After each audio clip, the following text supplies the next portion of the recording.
Recasters is a weekly anime podcast covering currently airing seasonal anime. If you like to follow weekly releases and hear discussions about it, you're in the right place. If you enjoy series reviews and previews, then be warned. Spoiler City straight ahead.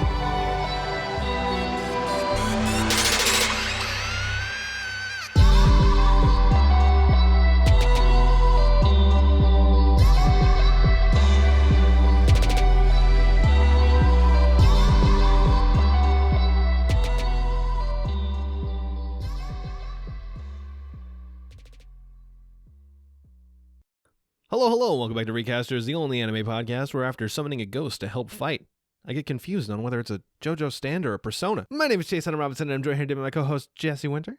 Why aren't I a stand? And my other co-host, Chip Harris. It's the enemy stand. Is the enemy stand Jesse? Are you a stand? I've been a stand this whole time. We used to script these out. We used to script our intro piece. We would sit there for 5 minutes and try to come up with something entertaining, and now we just say shit. Omae wa stand mo aru. And this is what happens. Oh, welcome back to another week of Recasters. If you're unfamiliar, timestamps for everything we talk about are going to be in the description down below. So if you're only interested in the reviews, you can go ahead and skip ahead. But for now, this is the part of the podcast where we talk about anything and everything that interests us. I finished up my vacation. I talked about my vacation last time, which Jesse didn't even know I was on vacation. Damn, dude, this guy was on vacation. I talked to him about it literally 2 days ago, yesterday. And he was like, "Whoa, you're on vacation?" So yeah, I took some time off from work. Like I said before, did a lot of relaxing. I finished Dressrosa in One Piece. Impossible, literally. I am past chapter 800 now. Oh my gosh, that's real far. Ooh. Or yeah, getting pretty deep in there. Final thoughts on Dressrosa. A lot of people told me this was the best arc in all of One Piece. I strongly disagree. It was incredible for the first half, and the second half dragged really hard. As soon as we started fighting, like when your fights are half the arc on a 100 chapter arc, it's still. I started getting near the end. I was like, man, they're still fighting. Was it like one fight or? No, it was lots of fights trickling into it. So like there were lots of different matchups and people were dropping off until finally it was just the last main guy. And that one also took a while. Like he probably fought him for 12 chapters. So are you telling me that Dressrosa was a tournament arc? Every arc of One Piece is a tournament arc. They always do these matchups. But like again, I thought it was incredible. The setup for the arc was really, really good. A lot of these fights were really cool, but it just went a little long, I think. Yeah, the way you're describing it kind of reminds me of the Chimera Ant arc in Hunter x Hunter. Yeah, it's a lot like that, yeah. Yeah, that's my least favorite arc in that show. Jesse went, yeah, and looked around the room with shifty eyes. Jesse, have you experienced any of Hunter x Hunter since the 90s? In like 2005, I read a chapter of it. That's, you know what? Close enough. He basically has seen the whole thing. I remember Go. Is that the main character? Gon. I remember Gon. He was in it, and he said some stuff, and there was a forest. It's about all that happened in that chapter, to be honest. Nice, dude. Yesterday, when I was at work, there was a husband and wife that were shopping together. The wife was really into anime, and the husband was not, and he picked up a figure of Tanjiro and went, "Is this Gon?" And she looked at me. She looked at me and she said, "I'm going to divorce him." Oh my god. That's incredible. He was like, "Come on, they're both green." they're both green pro tags with black hair. Yeah, it's Easy. basically the same guy. Same guy. Dude, my favorite was I got a bunch of new wall scrolls, and Jesse was looking around my room. Chip's looking right now. You didn't notice? No, I noticed last time. Okay. I got a bunch of new wall scrolls. I now have 14 hanging up, and Jesse was looking at some of them. I have a Demon Slayer one, and then one next to the Demon Slayer one. He saw the Demon Slayer one, and then looked at the one next to it, and he's like, "Why does Tanjiro look so weird in that?" And I was like, I thought he was talking about the wall scroll I have, which has Gyu and then Tanjiro from the first episode. And I was like, oh, it's before he cut his ponytail. And he was like, before he cut his ponytail? But he's got short hair. And I was like, what are you talking about? And then our other friend that we were hanging out with is like, are you talking about that Dead Man Wonderland one? And Jesse was like, oh my God, this makes so much more sense. Look. Okay, so it's got that main dude from Dead Man Wonderland. He's like front and center, and he's doing a swirly arm attack with like a big swirly red like swooshy thing coming around, dude. It looks like Tanjiro doing the Hinokami Kagura.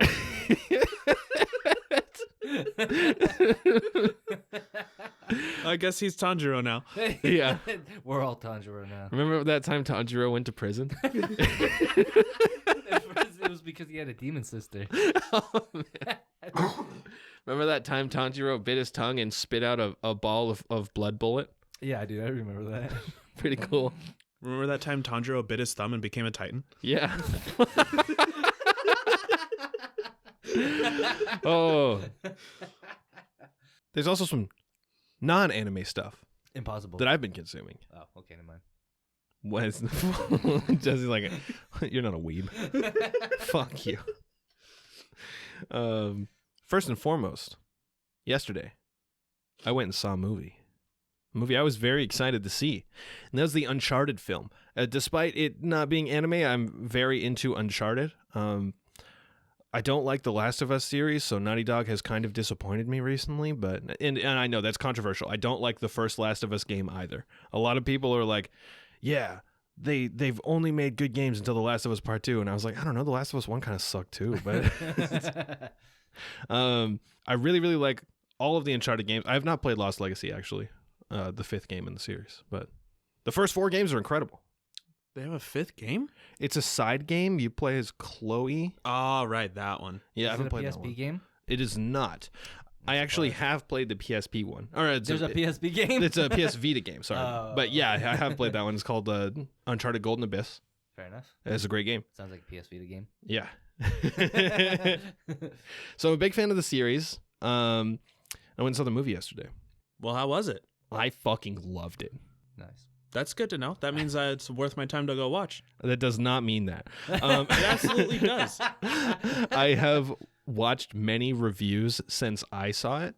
Many of the reviews are all fucking over the place. Some people hated this movie. Some people loved this movie. Some people thought it was very mid. It's the only movie I've ever seen where all of the reviews are very different from each other. I'm actually really impressed. That's like impossible these days. Yeah, I know. Like, how can it be this polarizing? Usually it's either in the camp of most people love it and some people hate it, or most people hate it and some people love it, and that's it. Or no one talks about it. Those are the 3 camps. This one, people are talking about it, and there's no consensus. Is this how the next Civil War starts? Over Uncharted, the movie? I would love that. Well, let me tell you what I've gathered from the internet, like any complaints there have been about it.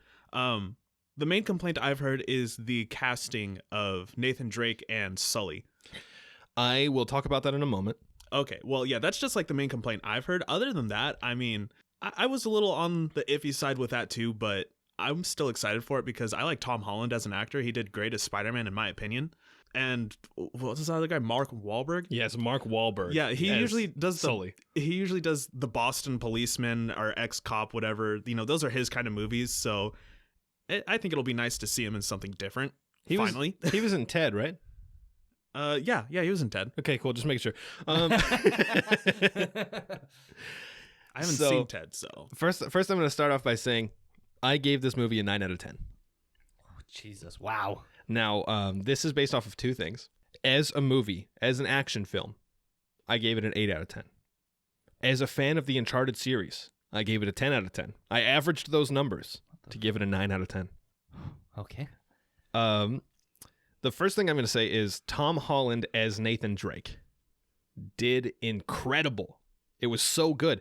It was like, it definitely feels like when they cast Tom Holland for Nathan Drake, they didn't do it because they wanted him to be Nathan Drake. They did it because Tom Holland is an actor that people know and they could get him. And they were like, yeah, Tom Holland, people will watch this movie. You know what I mean? Like, Yeah. Yeah. and I was really worried that he was going to be playing Tom Holland and not Nathan Drake. And the first scene of the movie, they do that thing, I guess, very, very mild spoiler here. If you've played Uncharted 2, have you played Uncharted 2? No, I've only played Uncharted 3. I did beat it completely, though. That's like the worst one. It came with my PS3. Like, what am I going to tell you? Yeah, fair. So at the beginning of Uncharted 2, you start hanging off.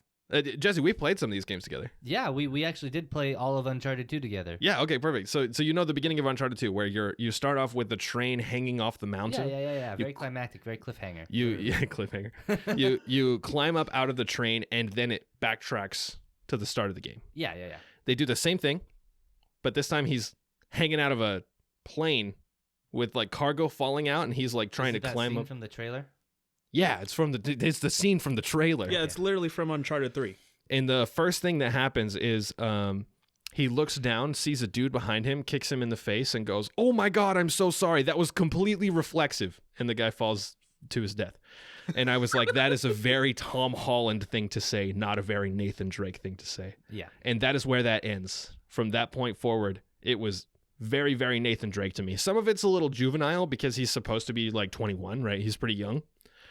So some of the things he said are like less refined versions of what he would normally say. Jesse, did you watch this movie? No. Okay, you looking at me so skeptically. So I was wondering if you had a different opinion. No, I mean, my opinion's entirely based off of the trailers I've seen. So I'm really hoping. So okay, it's kind of weird. They like to put all the good scenes in the trailers, right? Like they apparently put the opening scene in the trailer for everybody to watch, and I saw that scene and I went, wow, that's Tom Holland being Tom Holland. Great, I'm glad they ruined Nathan Drake. And you're saying this is the only scene where he does that, which would be very impressive. But I haven't seen the rest of the movie, so my only experience is so far Tom Holland has only played Tom Holland in the Nathan Drake movie.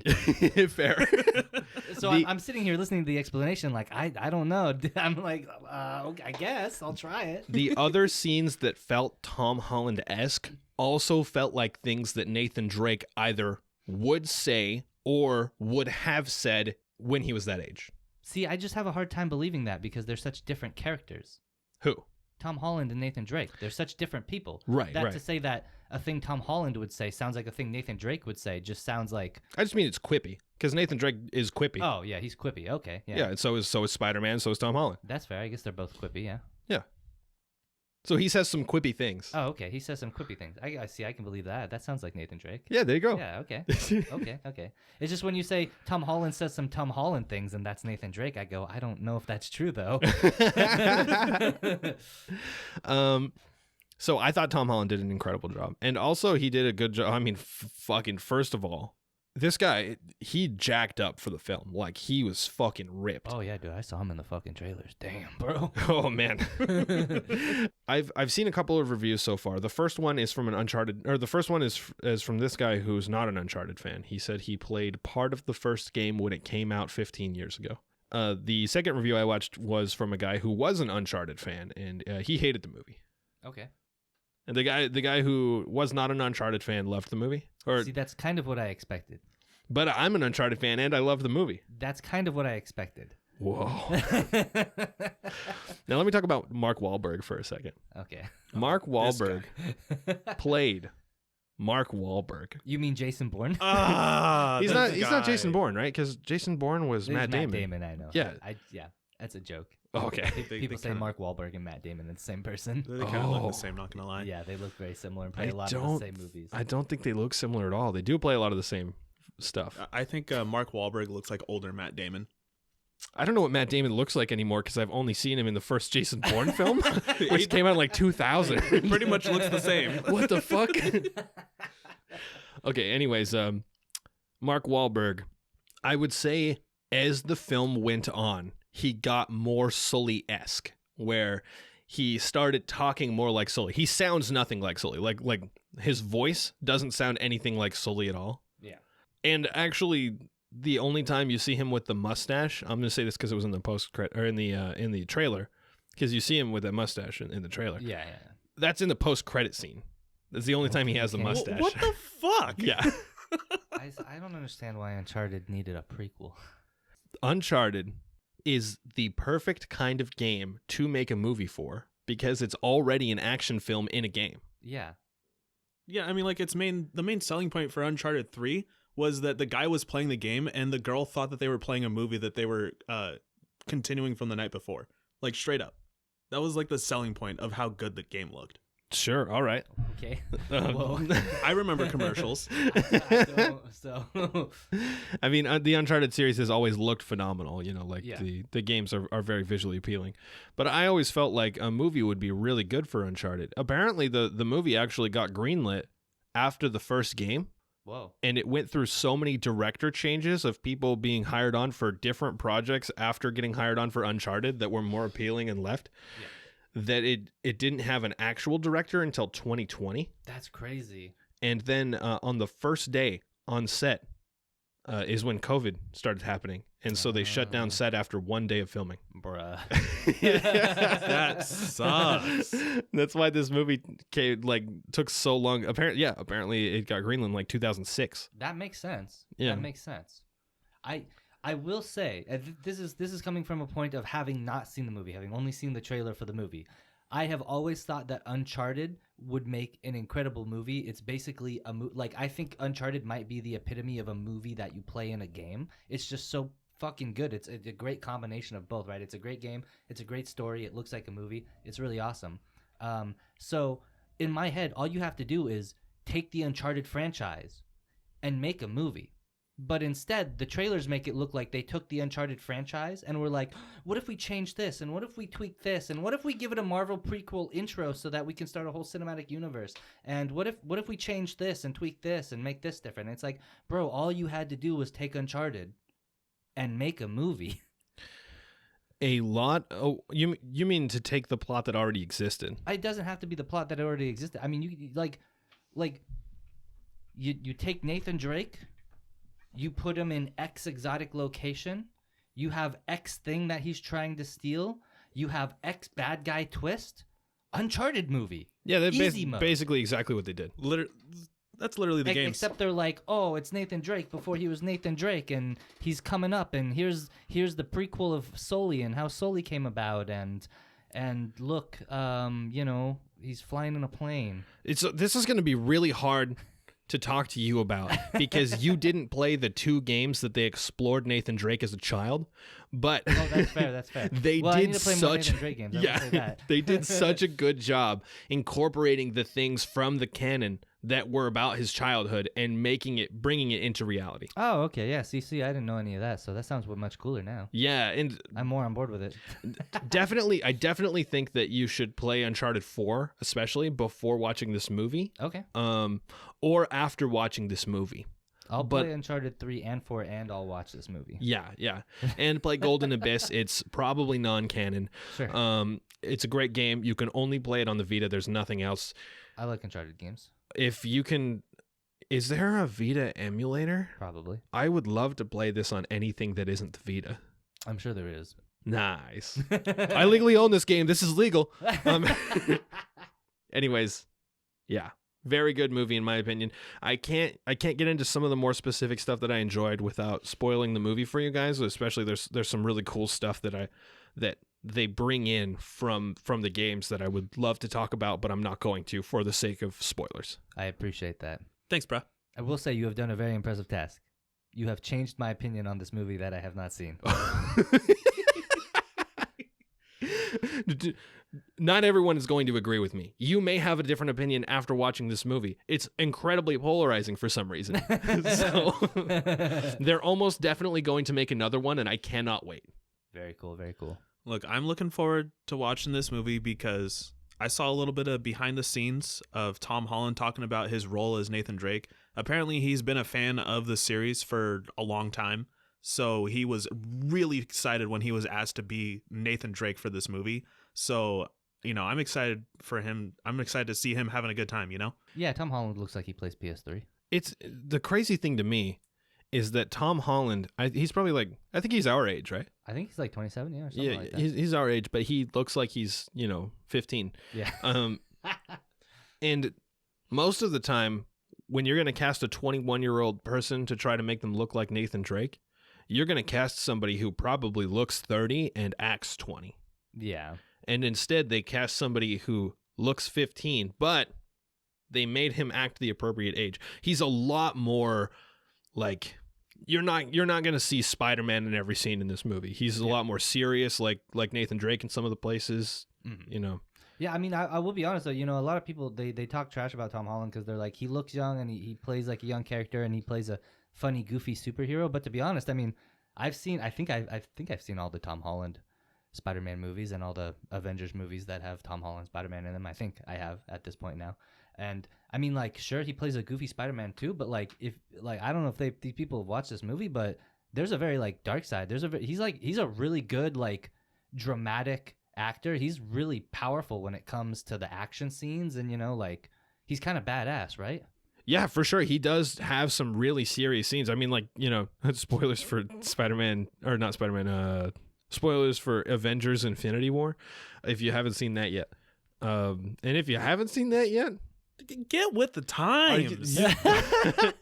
You're definitely not American if you haven't seen that movie. But that's true facts, actually. Anyways, okay, so in the scene where he's fading away and he's talking to Tony, you know, Iron Man. Yeah. In Infinity War, very powerful. Yeah, really, yeah. I don't feel so good, Mr. Stark. Okay. He said it like a little different than that, but he said it like that, but good. When you say it like that, it just sounds like the meme. Which I knew about that meme going into the movie, so when I was thinking when I got to that scene, I was just gonna laugh and be like, "Ha, funny meme." But dude, I was actually even like having the meme ingrained into my brain. It was still a very strong scene. Yeah, dude. Tom Holland. After seeing him play Nathan Drake, I'm excited to see what he does from here on out. Yeah. I don't know. I've never seen him in a movie that wasn't a Marvel movie or this Uncharted film. So, well, if he really does kill it in the Uncharted, then I got a lot of hope for him because I think he's like the best Spider-Man. So, and here, you know, I think that there's a chance that you'll still enjoy this movie just as a movie. So, if it wasn't labeled an Uncharted movie, I think I would be 20 times more excited. There's one point when they make a reference to Indiana Jones that was. I'm very mixed on that because on one side I was like, that's hilarious because Uncharted is basically based on Indiana Jones. And on the other side I was like, that's like on the nose. So, I have no idea how I feel about that. So I've always felt like Nathan Drake's quips in the Uncharted games were very on the nose, right? You know what I mean? Yeah. Like fair. there's that one scene where you're like escaping from the zombies and he's like, at least I don't have to outrun a boulder. Yeah.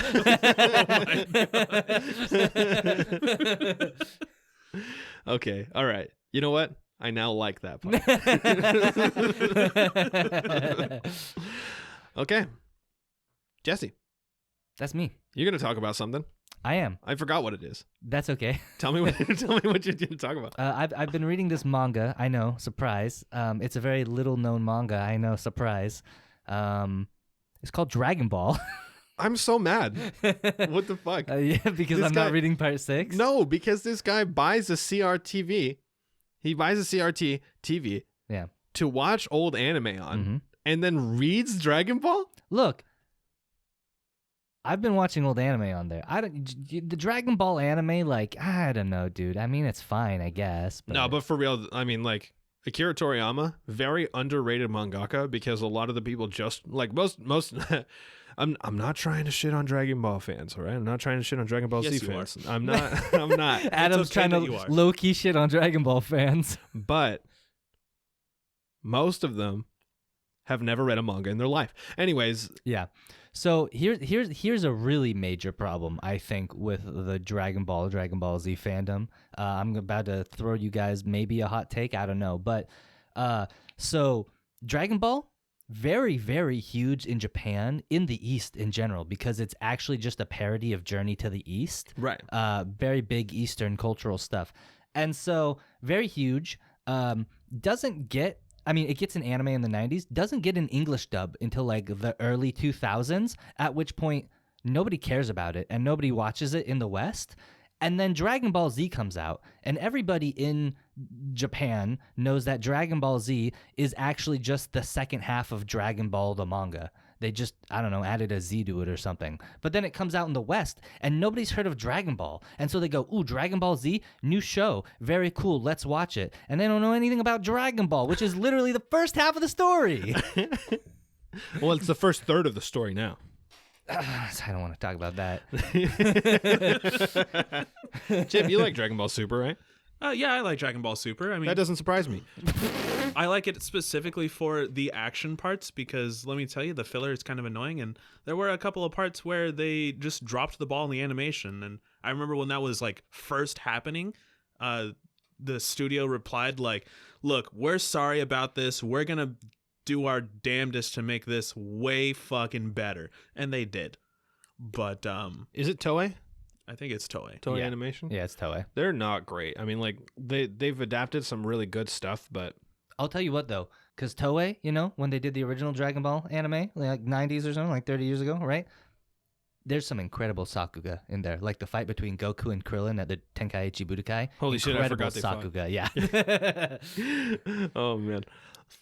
But yeah, anyways, Akira Toriyama, Akira Toriyama. very underrated mangaka. Very underrated. His paneling is so good. The way that he draws Goku as a kid to make everybody else look so massive and intimidating Yeah, is yeah. really cool. It's really, yeah. He is like, I would say he's a master of framing, right? Because he both knows how to frame characters in a panel and he knows how to arrange panels to create a sense of movement, right? Like, you'll have a fight scene on a page and the panel layout might look kind of basic, but you'll realize as you're reading that the panels have this sort of wispy flow that follows the combat, right? Like when people are punching up, the panels go up. And when people are flying down out of the sky, you get big, long, stretched panels down the page. Incredible. It's just really, yeah, it's really unique. It's really cool. So how much have you read so far? I am currently in the Boo saga. For anybody who knows anything about Dragon Ball Z, they have just found Babidi's ship, and they are inside the ship doing the multi-man trial. You see the Boo saga? The Boo saga, yeah. damn. In Dragon Ball Z. In Dragon Ball. Boo is in Dragon Ball? Yeah, this is what I just said. It's Dragon Ball. Dragon Ball Z is not a manga. There is no Dragon Ball Z manga. It is Dragon Ball. Oh. Dragon Ball Z was the second half of the Dragon Ball manga. And they just slapped a Z on it for I don't fucking know why. Just in the anime? Yeah. Yeah. Oh, that's fucking crazy. Yeah. So you've read the whole original Dragon Ball? Yeah. Wow. Yeah. I'm like 420 something chapters in or 470 something chapters. Yeah. Excuse me. Because type. That's a lot, dude. Yeah.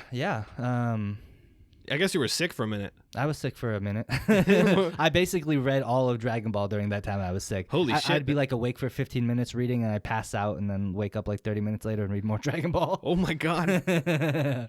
Yeah, very good. I mean, obviously I binged like 400 and something chapters while I was sick. I loved it all. It's really great. And especially, you know, when you start off Dragon Ball Z, you don't know fucking anything, right? If you've never read or watched Dragon Ball, then in Dragon Ball Z, you get a bunch of characters with very colorful, very big, very important backgrounds. You don't know shit about it. Right? Yeah, like Piccolo shows up. Yeah, like Piccolo shows up and he's like, "Oh, you fucking guys, but I guess we're going to work together." And people are going to be like, "Okay." But what you don't know is that Piccolo is the reincarnation of the Demon King Piccolo, who was like basically going to be the destroyer of the planet and was barely locked away by a secret martial arts technique that Master Roshi tried to replicate and ended up almost getting himself killed to lock this guy away. So Goku had to like go beyond the bounds of human possibility to fight this guy and still didn't win. And he's the best character. Yeah. And then he becomes Gohan's dad. Yeah, and then he becomes Gohan's dad. Yo, Piccolo's the best. OG. King Piccolo, literally. Dude, I honestly like, if you like, the problem is that the manga is really different because Dragon Ball started off as a parody, right? It had action, but it was like basically a weekly gag manga. For the first like 100 or something chapters, every chapter has like some focal point of it that's a gag, right? Like, oh, haha, this funny big villain was actually just a shape-shifting pig man, or this monster wants a bride, so Goku dresses up like a woman because he's a little kid or something, right? You know? It was all just a gag. So if you're into Dragon Ball Z for the big guys fighting and going Super Saiyan and stuff, then Dragon Ball won't call to you. But if you like stories and stuff and you've always avoided Dragon Ball Z because you're like, it's just big guys fighting and going Super Saiyan and screaming a lot, then I actually think you would really like the manga because, like I said, there's a lot of characters and, there's always a joke about Yamcha and Tien and all these other fighters being complete, like, wastes of space. They do nothing in Dragon Ball Z, which is basically true at that point. But, like, Tien, Yamcha, all these guys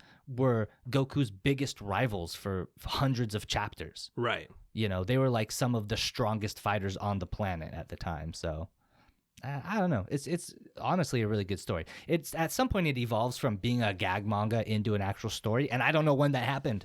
It was just really good the whole time. You gonna read Dragon Ball Super when you're done? No. Why? I heard the manga's actually really good. Oh, well, maybe I'll give the manga a try then. I should learn from my experiences. Look, if the anime is not good, the manga probably is. Yeah, I guess that's the lesson here. But I like bad anime, so for the most part, I'm still going to just watch the anime. Did you just admit that you like bad anime? Usually you like bad anime and call it good. Yeah, like isekai trash, other things like that. Okay, cool. All right. I never realized Chip was based. Look, if it's like really bad, Fully though, based that, man. if it's like really bad, though, I'm going to have to call it out looking at you, GB8. I mean, yeah. Bruh. Remember X-Arm? Me No, either. actually, I don't.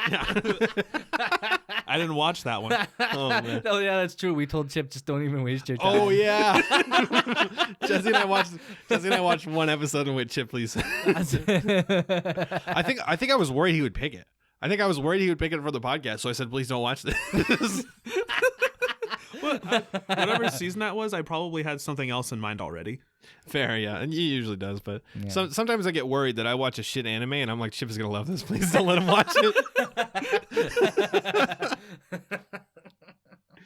See, but like, I also like to think about things from like, will I be able to talk about this on the podcast? Because like, even if I like it, if I can't talk about it on the podcast, I'm not choosing it. You're not good at talking about anything on the podcast. Hey, Just kidding. Oh, man. I give Chip way too much shit. Chip, yeah. you got a thing you've been doing. Yes. Holy shit, dude. Chip's been doing something? What I the know, right? Other hell? than just working all the time, literally, This guy works like 80 hours a week. kill me. I'm just going to save a clip of Chip going, kill me.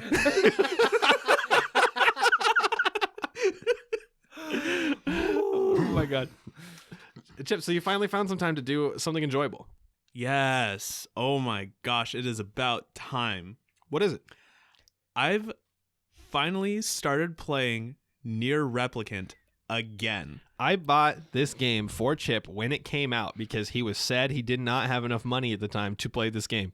So I bought it for him on release, which was roughly 1 year ago. Yeah. So I finally found time to start playing it again because I did start playing it. I got halfway through the game, but then I stopped for like several months. So I had to start over and I didn't remember anything that had happened. So I'm glad I started over, but Not a whole lot happens in the first half. Most of the plot takes place in the second half. oh, well, that's good to know. Did you say what game it was? Yeah, Nier Replicant. Okay, cool. Just making sure. I did say that. I knew what game it was. I just want to make sure we introduced it properly. Yeah, I'm really glad that I've had a chance to play this game again because it's basically Nier Automata, but like magic and stuff. This is my favorite game in the Drakengard series. Is your favorite one? My favorite one's still Nier Automata, but I've only played these two games, so Nier Automata is really good. I'll be the first to tell you I did not play Drakengard 1. I just watched a playthrough of all the cutscenes. I tried to play it a little bit, and that game sucks really bad. That reminds me of Metal Gear Solid. No, Metal Gear Solid's great. Oh, no, just Metal Gear. Metal Gear, yeah. yeah. I hear the controls for the entire Drakengard part of the series are like complete garbage. So yeah, I get not really wanting to play that other than maybe just not being interested in playing it. But Dude, Drakengard 3, honestly, so fun. The game plays really, really well. It's just that a shame that it's on the PS3. It was not built for that console. They made a game too powerful for the only console they put it on. Incredible. So the game runs like fucking garbage. That's just the frame rate all the time. There's too much shit going on. It's awful. awful. Please, for the love of God, port this to the PC. I would love to play it well. But yeah, Dragon Guard 3 is very fun. I like that one a lot. Dragon Guard 2 is non-canon, so I've never touched it. There we go. Yeah, well, back to Nier Replicant. I really like this game. It's got all the similarities to Nier Automata, like control-wise and stuff, but I also like the idea of playing like in the same world as Nier Automata, but like way in the past. Because Nier Automata, like, I know it's in a world that has magic and stuff, but in that game, there's no magic or anything. It's just like aliens. Man, you're in for some stuff. Dude, I did not know that the Nier universe had magic. It's mind blown. So you've only seen Nier Automata. I've hardly, yes. Every other game is about magic. Really? In the Yeah. Nier series? Yeah, in the Drakengard series. Well, I know Drakengard is about magic. Are they the same series? Yes. Yes. What the fuck? So at the end, at the very end, spoilers for Drakengard 1 if you give a shit about Drakengard 1. At the very end of Drakengard 1, the dragon that you play with, the world is getting consumed and you're teleported into an alternate reality. The alternate reality that you get teleported into with your dragon is modern day Tokyo. What the fuck? In modern day Tokyo, fighter jets come and shoot down your dragon. The dragon dissolves into the world and becomes black matter. This black matter is the source of magic in the Nier universe. What the fuck? Jesus fucking Christ. What? Yeah. That's why at the beginning of Nier Replicant, you see the characters in what looks to be modern day Tokyo, right? Or some city. That's right after the fall of the dragon and the creation of magic.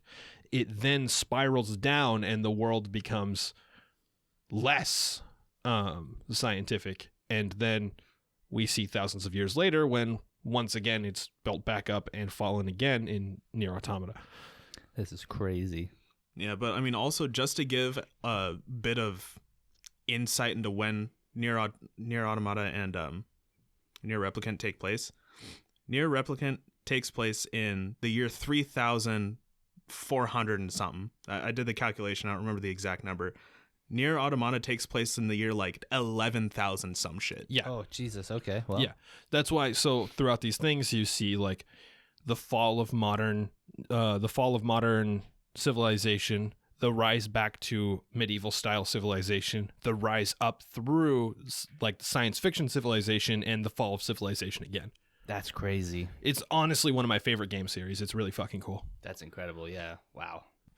But yeah, I'm having a good time enjoying the similarities and like the graphics. I mean, obviously Nier Replicant's a little better because it came out later, but I miss the open worldness that Nier Automata had. I liked unlocking the different areas because at the beginning of Nier Replicant, like once you get past a certain part of the story, like very early on, you can go to most of the map like immediately. Yeah, absolutely. In Nier Replicant, yeah. You're talking about Replicant story. Yeah. Okay, yeah. Yeah, in Nier Replicant, it's mostly open world. Interesting. There's a lot more I still need to experience, so I can't talk too much about it, but so far, I'm definitely loving this game again, and it's not going to be as good to me as Nier Automata yet, and maybe it won't at the end, but it's still great. I recommend playing it. It's one of my favorites. It is my favorite in the series, but it's one of my favorite games because of the characters in it. I much prefer them over Nier Automata, even though Nier Automata has amazing characters as well. Okay. I feel like with Nier Automata, it's like the side characters that are more interesting because, I mean, let's face it, 2B, she's kind of sticks to her orders and is fairly monotone. 9S is The best character. he's the best character, but I still hate him. I think 9S and A2 are just very, very well done characters. 2B's fine too. Yeah, 2B is all right. A2, 9S, they're really good characters. But I mean, gotta love my Jackass. Jackass is so good. There's a part in Nier Automata when Jackass goes, "Hey, I caught this fish. I've heard it's poisonous to androids. Do you want to eat it?" And you can say yes or no. If you eat it, you die. Incredible. You get a bad ending. Yeah, by the way, it's just a mackerel. It's just a mackerel. This is a mackerel. Man, I love all the bad endings in Nier Automata. Yeah, it's so good. Next up, Adam. You've been watching something. Yes, I have. That's me. I'm Adam. I've been watching a show. I'm the best at segues. I've been watching a show. It is on Amazon Prime Original Impossible. called The Legends of Vox Machina. Have you guys heard of this? 100%. I actually really, really want to watch it. Is it that D&D looking one? Yes, and there's a reason it's a D&D looking one. There's a reason it's a D&D looking one. Oh, that's because it's a D&D campaign, like, actually, isn't it? It is, yes. Yeah. It is from the web series called Critical Role. Oh, okay. I thought I heard something about that. Critical Role is 8 to 9, depending on which campaign you're watching. Whoa. Voice actors who all got together to play D&D. Originally, it was they were just playing because they were friends, hanging out, playing D&D. Hell yeah. And eventually they were like, we could probably make a show out of this. Hell yeah. So they did. And it's the number one followed D&D podcast show of all time. You can't escape it. The first campaign they did is called Vox Machina. That's what the show is based off of. Oh, their first campaign? Yeah, their first campaign. Okay, that's cool. They're currently on their third campaign, which just started back in October. Gotcha. I'm almost caught up on their third campaign right now. I've been enjoying that a lot. Their second campaign is like 150 episodes. I did not watch that one. Fair enough. I got into campaign 3 because it's 13 episodes in, and I was like, I can probably do that. They're 4-hour episodes. I'm watching them on 1.5 speed. Holy crap. Holy shit. I mean, I guess if It's a D&D, yeah, it's a D&D session, you know, like Damn, when guess that makes sense. when was the last time you had a D&D session less than 4 hours? Our last D&D session. Wow, really? Actually, I'm not really sure if that's true or not. I lose track of time. Fair. It's hard to tell. Did you guys start at noon and go until like 9? No, we realistically start at like 2 o'clock and go until like 6 or 8. Yeah. So About 4 hours. 4 hours. That's we usually the group that I play with, we usually start like we get together at 4 p.m. We usually start about 5:30. We usually play until 10-ish. Fair. But yeah, 4 hours tends to be around the average. And these people, you know, have you ever played a D&D group that got derailed almost never? You're lying if you said yes. Okay, fair enough. These people are focused, you know, 4 hours of straight role play. Yeah. But it's Matt Mercer is the DM. Originally, I knew him as McCree from Overwatch. I have since known him in mostly Dungeons and Dragons based things now. He's does a lot of like DM tips videos and shit like that. He's who taught me how to DM 5 years ago. He's also a super space sci-fi scientist, man. What? VLR. Oh yeah, he totally is. I forgot about He that. absolutely plays Sigma. Virtue's Last Reward. Oh, that game rules, kind of. Wait a second. Is Matt Mercer the OG Sigma male? Oh no. He is married. His wife also plays on Critical Role. Her name is Marisha Ray. Impossible. But anyways, Vox Machina, the whole thing I was going to talk about. The animation style looks a lot like Avatar: The Last Airbender. So it's like Western anime-esque Yeah. style.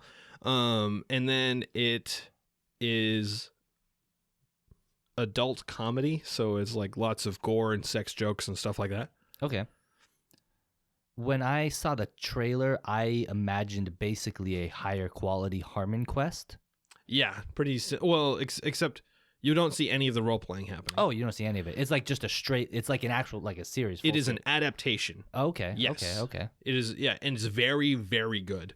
Nice. Because the show is made because of the original Critical Role is made out of voice actors. They get to role play, or they get to voice act all of their own characters, which That's is really big cool. fucking brain. Yeah. Damn, bro. Nice. I thought that's just like an incredible detail. Yeah, that's awesome. I really enjoy most of the characters and a lot of the character interactions. The first couple episodes are definitely pilot-esque. Like it's a little rushed. It's a little rough around the edges. After that, it's smooth sailing. The second arc is the rest of the show. There's 12 episodes out right now. That was the entirety of season 1. Okay. This last Friday is when the season finale aired. Gotcha. So the first 2 episodes kind of rough. Next 10 episodes, immaculate. Hell yeah. Genuinely just such an enjoyable show. I loved it so much. The animation is really, really good.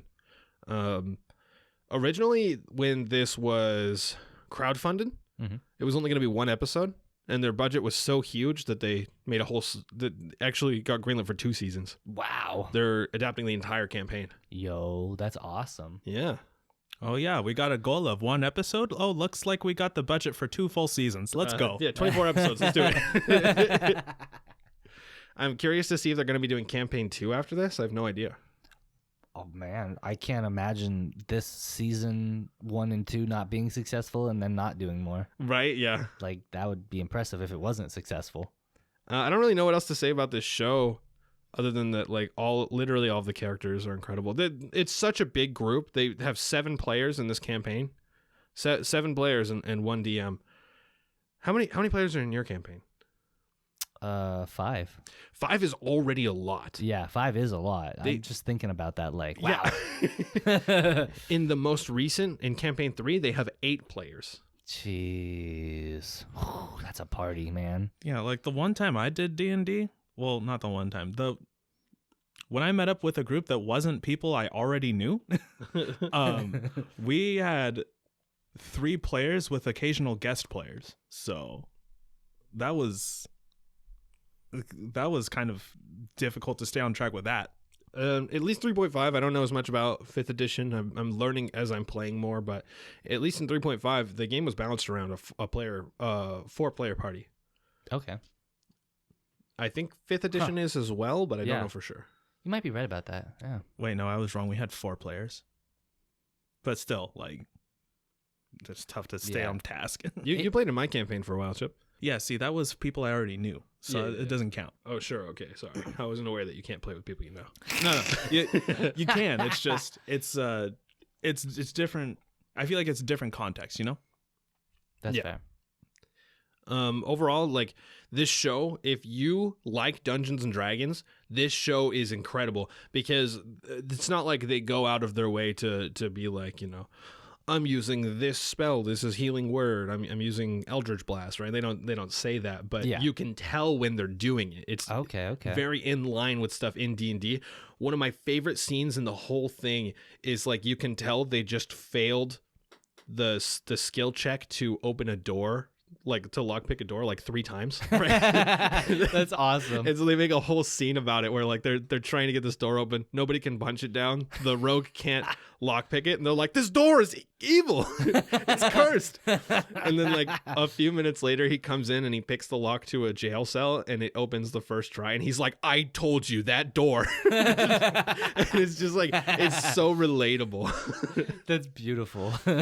So a lot of the time in combat too, they do a good job of showing, like, first of all, the fight scenes are done fucking incredibly. The choreography is amazing, but on top of that, like, you can tell parts where you're like, okay, he rolled low damage, or okay, he rolled high damage, or things like that. Stuff like that. It's based on like how deep a gash is, how small a nick is. You can tell what was going on in combat when they played, and it's just really cool to watch. Hell yeah, that's awesome. I have no idea if this is a good show if you don't play D&D. I don't have that context, unfortunately. I think that doesn't matter. I think this show, dude, for like 3 decades, people, like, this is gonna sound crazy, people are gonna be like, what are you talking about? Nerd media is really big. But for like 3 decades, people have been trying to make high quality nerd media. You know what I mean? And sure, there's all kinds of stuff we got, in Lord of the Rings, and Game of Thrones and that kind of stuff, sure, but it's not really what I'm talking about. I mean, like, D&D in of itself, tell me a D&D movie, right? Tell me a D&D series. Oh, they made a D&D movie. That isn't a B tier, only people who play D&D watch it because they play D&D, right? Right. You know what I mean? Like, this is like This is what people have been trying to do this for 3 decades. You know, here it is. This is it. This is what we've been trying to do. And I was thinking about that, right? Like, imagine being Matt Mercer, right? This guy, he's a nerdy dude. He's a big celebrity now, but he's just a guy, right? He's a regular dude who just loves doing world building, and he wrote this story for people to enjoy. They ended up striking it big, and he got to turn his campaign into a show. Imagine being that DM. Like, that's every DM's fucking dream. Yeah, that's the pinnacle of being a DM right there. That's the pyramid has finally been completed. Yeah. Oh man, I would be so proud. I'd be so proud. It's incredible. This show, like, really, this show should be a revolution, right? Like, everybody should be talking about this show. Jesse hasn't even seen it. I haven't even seen it. Jesse, if you haven't watched this show by the next time we record, I'm gonna kick you in the knee. Oh no, not my knee. Please don't kick my bad one. We'll see. Oh no! I'll tell you what. We'll roll a d20 for it. This is not a risk worth taking. We'll kick your good one so you have 2 bad ones. Oh no! No, not my knees. Oh. Be like a fucking mobster. Where's my money, bitch? You watched that show yet? I'll kill you. All right, Jesse. That's me again. You've been reading a manga. No. It's called, yeah, right. It's called Dragon Ball. Yeah, I've been reading Dragon Ball. You've been reading a different manga. Damn, you found out my secret. Tell me what you've been reading. Well, I actually finished this manga. I'm not going to make the joke because I actually have no idea who knows about this manga or not. But this was big for a minute. Was it really big for a minute? In the Shonen Jump manga community, it was big for a minute. I know that it was like a top-ranking Shonen Jump manga for a little while, at least. So okay, yeah, sure. It is Ghostwriter Time Paradox. Ghostwriter Time Paradox, or is it Time Paradox Ghostwriter? Fuck, I think it's Time Paradox Ghostwriter. No, it's definitely. I don't know. I have no idea. Look, honestly, regardless of the name, what the fuck? Yeah, I knew Chip was not going to know what we were talking about. Oh, so it's a surprisingly short manga. I actually just thought it was like currently releasing and wasn't done yet, but it's actually just done. It's like 17 chapters. It got canceled. Oh, it got canceled? Yeah, so they wrapped it up. Well, I gotta be honest, they wrapped it up pretty good. It feels like a full story. Cool, yeah. Like, honestly, like it's like, I don't know. I feel like I don't read enough. Every time I read a short manga, I'm always like, damn, this could have been more. Like, they didn't do enough, But this time I was actually like halfway through the 17 chapters. I was like, how is this gonna be a manga? And then it wrapped up, and I was like, that was a manga. Damn, that was a story. I'm not gonna say that it's incredible or it's great or that like everybody should read it, but I think it fills a very nice specific niche that has only lightly been covered. It's been covered a lot more in recent years, I guess, but it's a story. It's a manga about a mangaka trying to make a manga. His whole dream is, to be a professional mangaka one day. He was able to get past the hurdle of coming in as a runner-up in a manga competition. He was like, that was stage 1, and the next stage is to get the editor to accept my manga idea and get into Shonen Jump, right? And so that was his whole goal, is he wanted to make a manga that could become, an actual big professional manga. It's really, really funny that you're saying all of that and this manga got canceled. Yeah, very ironic.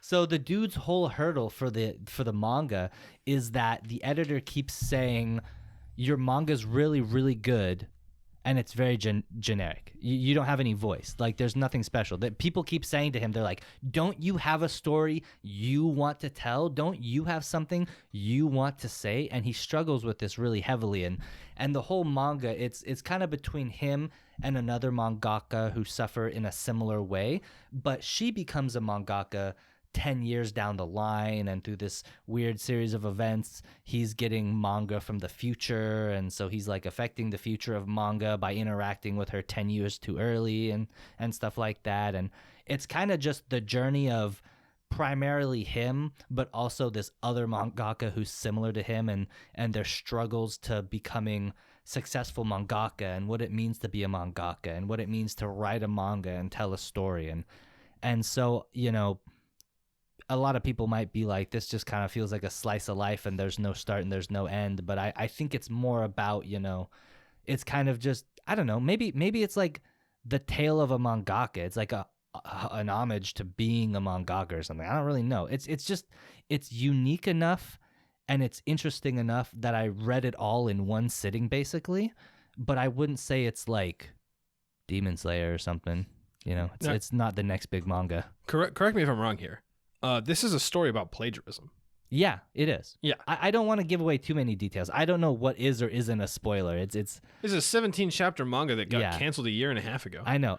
Fair enough. Okay, I guess if you don't care, spoilers for this manga, you probably don't care about it. Probably never heard it. So basically, the dude, he's like an absolute failure. He's like about to give up. And then there's this little robot toy named Mirai that his buddy gave to him when he was first starting out on his If you don't know what Mirai means, it's a Japanese word for future. Yeah. Future. Future. So he's a failure. He's been rejected for like 5 years from Shonen Jump or something like that. And he's about to give up on being a mangaka when this lightning strike hits his house and his robot's sitting on top of a microwave, sitting on top of a fridge. And the lightning strike hits that stack of stuff. And it all melts together into this weird amalgamation. And he freaks out. And then he wakes up in the middle of the night after having this like existential crisis to the microwave spitting out a copy of Shonen Jump from 10 years in the future, in which he reads the greatest manga written of all time, one of the most successful mangas ever created, a manga that everybody loves and was so good it got an anime adaptation like 4 volumes into its release, the greatest manga ever created.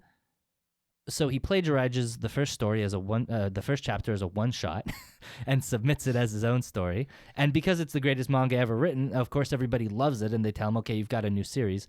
And so the whole series, he struggles with, hey, I plagiarized this, but also the mangaka who's going to write it hasn't written it for 10 years. So, I'm writing it now. So it's my story. But then he meets the mangaka who writes it, and they've already started designing the manga. It's like their life's passion to write this manga. And they go, how the fuck did you get this? Exactly.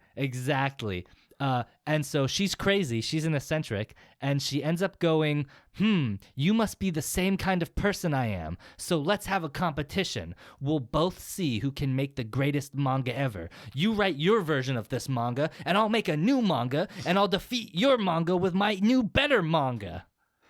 Which she does. Because she's actually the author of the original manga. Yeah, because she's actually... Dude, this is the thing that bugs me about it. I only read a couple chapters of this.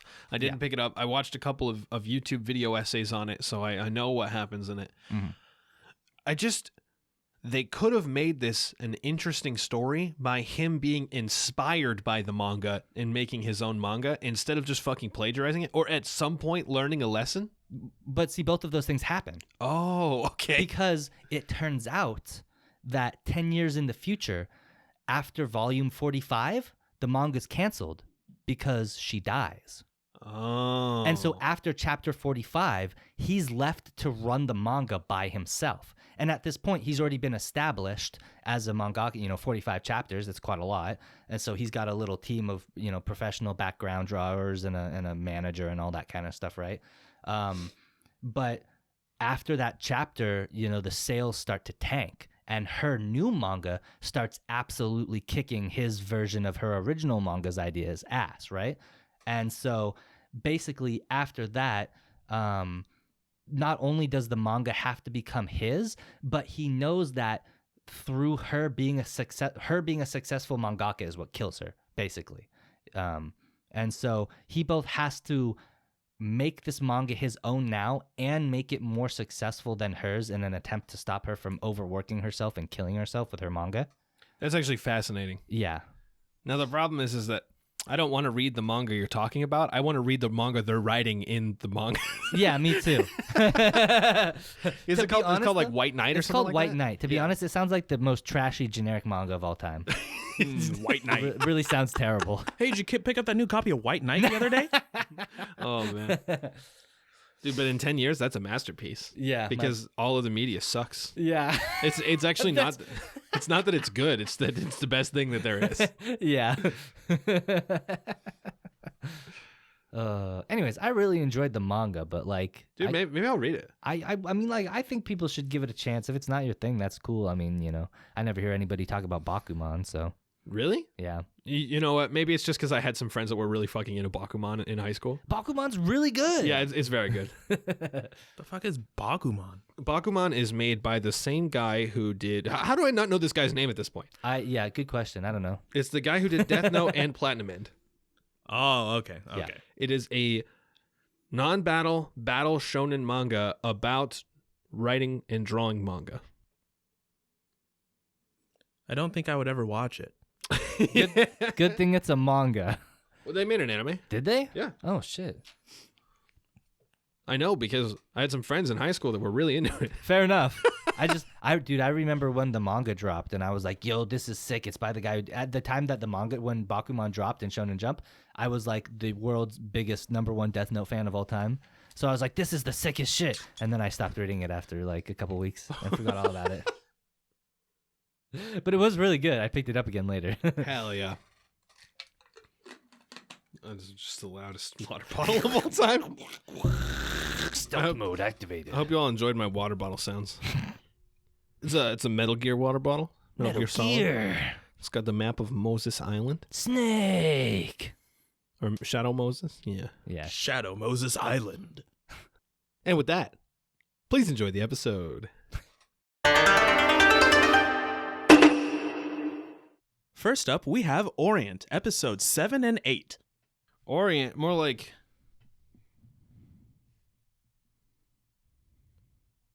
Orient. Fucking got him. Damn. Damn, that's accurate. Jesse. Yeah, that's me. You were gone the last episode. I was. We actually didn't address that in the opening at all. Incredible. You just came back and we were like, I was all right, never normal gone. episode, let's go. I was there the whole time. I never left. There's like, I think, is this the first episode this season that all three of us are here? No. No. All right, cool.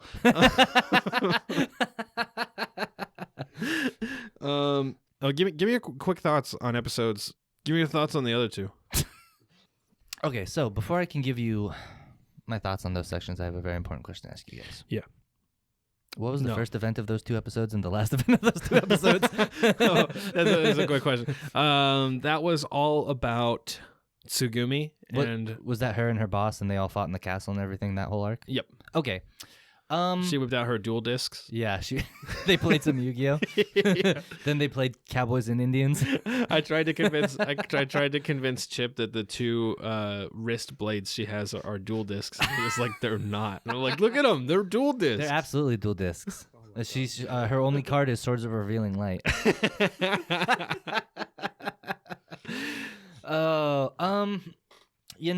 I had a lot of positive thoughts about it. I liked it a lot in a lot of ways, and I think overall it was a pretty good mini arc. I think it was a good character setup for Tsugumi. I think it was a pretty fleshed out way of adding the third member of the party. Yeah. I thought that was pretty cool. I like that she's a Sakura character that's not absolutely worthless and actually pretty strong. And we see her doing combat right away. I mean, basically the first thing she does is beat up our main characters. Yeah, for sure.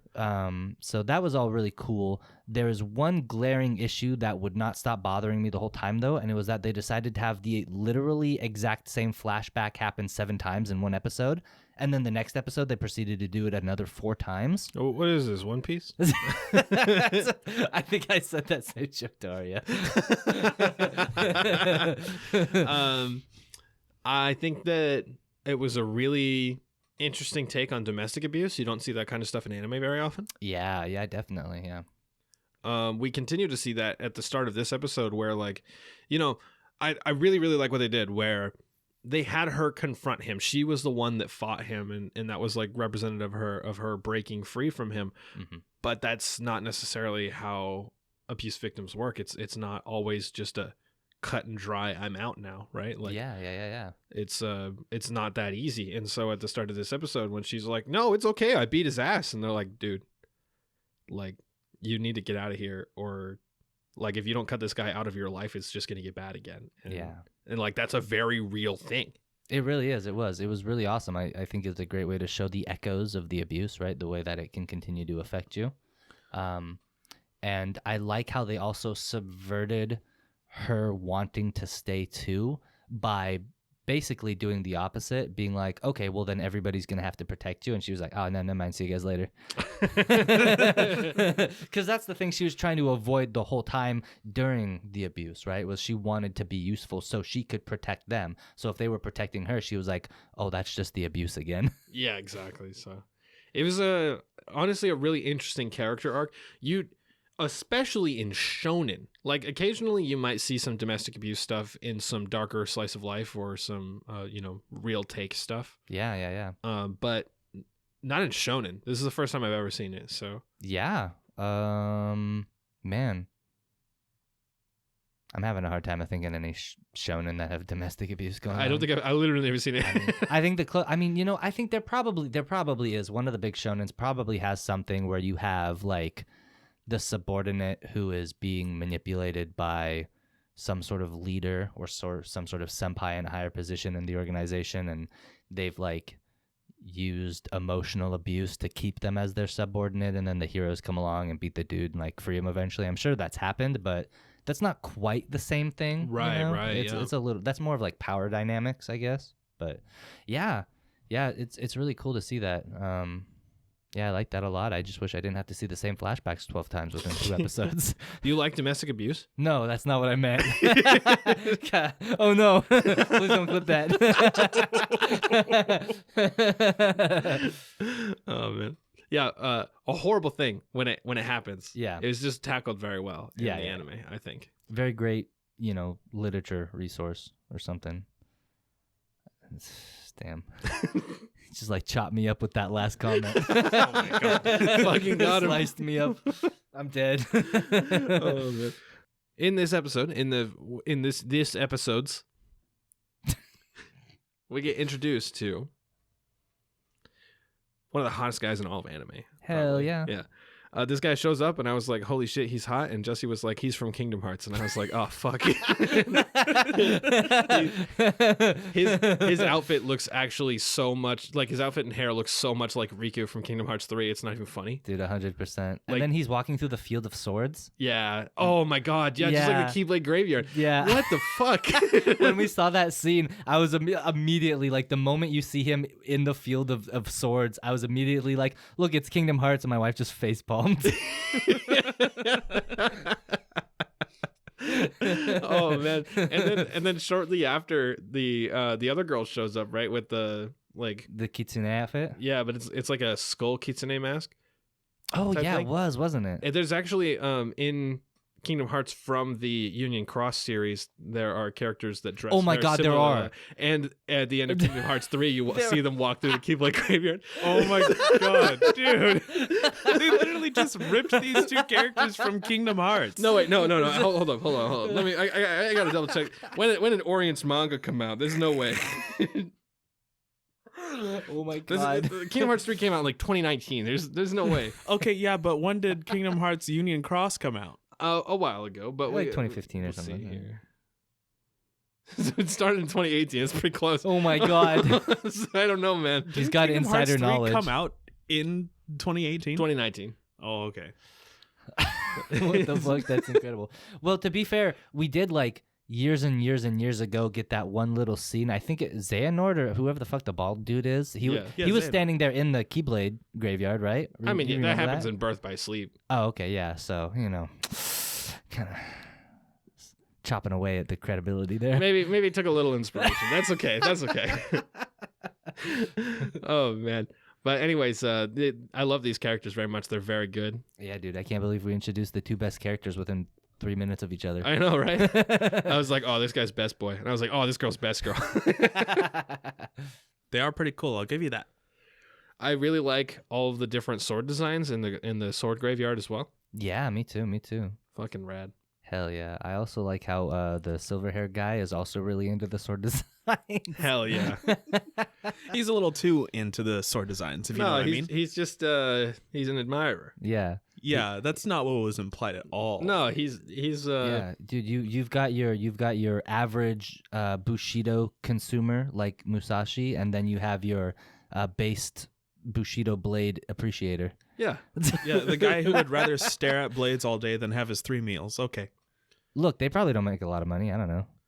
Bushi's? No, those guys. Oh, yeah, probably not. Yeah. I haven't seen him do a goddamn thing, so yeah, probably not. Maybe mercenaries do. I don't know if they do. Actually, Bushis don't make a lot of money either. They all just use the fucking magic dust. They all just snort the dust. I gotta kill more Bushi. Oh, need my fix. Yeah, they're quote unquote hunting demons. Yeah. Oh, man. I have to face my demons. It just Get shows some of that powder. this actually takes place in modern day Tokyo. We're just seeing what they see. This all takes place within the confines of an underground strip club. They're just super cracked out. Oh man. Ooh. I really like just the whole idea of the whole sword thing is just one of my favorite tropes where they're like, the sword must choose you. You undergo a mental trial. I'm like, yeah, fuck yes, rad. Give me more of this. And then, Musashi, he walks up to this giant, cloud strife ass red sword. And he goes, I like this one because it looks pretty plain. And I'm like, what the fuck is... What's wrong with That's totally plain. It's got flames going up it and everything. That's plain. Some Nightmare from Soul Calibur ass looking shit. He's like, I like this basic sword.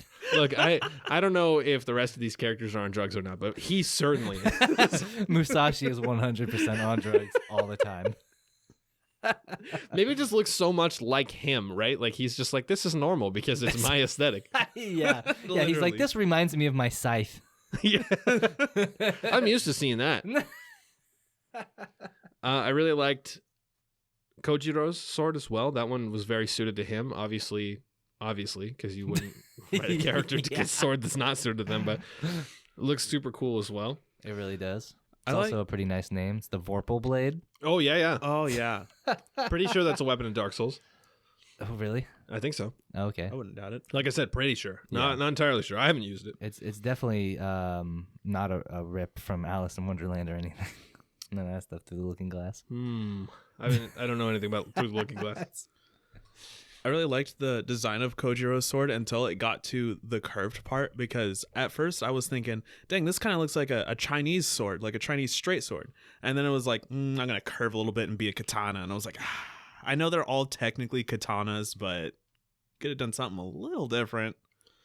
That They sword, did. They made it look mostly like a Chinese sword until the very end where it curved a little. dude, that sword that Musashi was looking at, definitely not a katana. Yeah, it looks like a Buster Blade. Yeah. This dude's gonna be like, my katana, and everybody's gonna be like, what the fuck is wrong with this guy? What are you on about? Oh, man. I also like how the blacksmith lady was like, yes, he has a really good sense of choice. It's like, what are you talking about?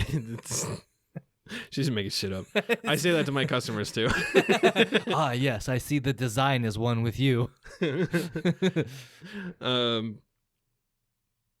Also, the sword that Musashi found, they called it Enma. Yeah. That's the most recent sword acquired by Zoro in the Wano arc of One Piece. Is this also a story about plagiarism? I think so. Oh my God.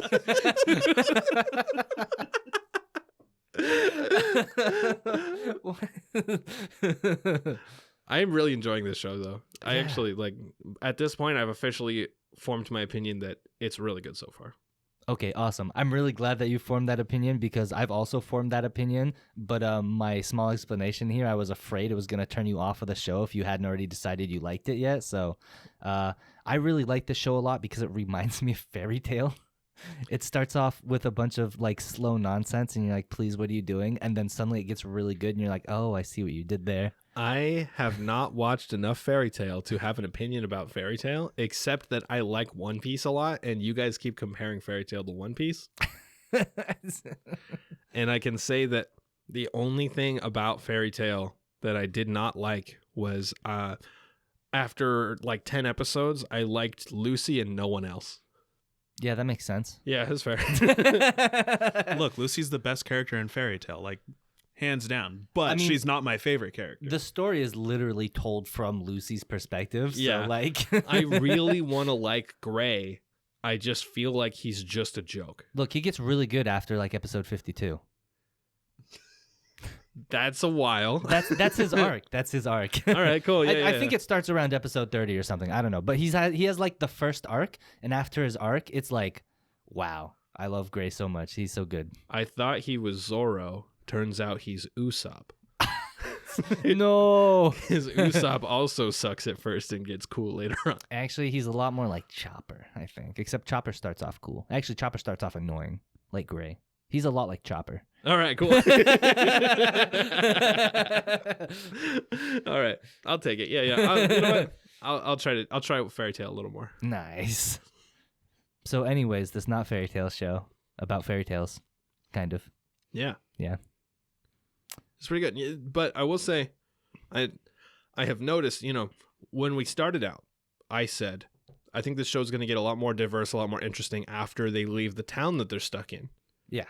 Every background in the entirety of this show looks like a Dragon Ball Z fight. Yes. Which I don't know if is a good thing. It's just like It's dirt backgrounds Terrible. everywhere. Yeah, It's no. Do you want to know why those backgrounds look like that in Dragon Ball Z? Because Goku always goes, let's fly somewhere with literally nobody that it doesn't matter if we blow up. Yeah. They're literally forgettable backgrounds meant to be blown up. Yeah. And in this show, it's just like, well, the world's fucked and deserted, so... I think the thing that disappoints me the most is we see all these flying Bushi castles, and they all look different, and they all look cool, and they're all like flying around doing their own thing, and then every time we go inside a Bushi castle, it looks exactly the same. And I'm Yeah, like, so far, yeah. Is this a different Bushi castle? Which one is this? We've only been in 2 so far. Yeah, I guess Wait, maybe 3, actually. the second one was a little unique. It was kind of like they covered everything in big bells, like Tsugumi has bells on her, but Yeah, cool. yeah, Oh yeah, those shrine bells. shrine bells, So what do you think about Musashi's manifestation of his black crystals? I think that I fought with Chip a lot because I was like, isn't his aura black? And Chip was like, no, it's not black. And I was like, I'm pretty sure it's black. And he was like, black's not an option. It's not black. And I was like, I've seen him. He slashed the katana and it had black energy.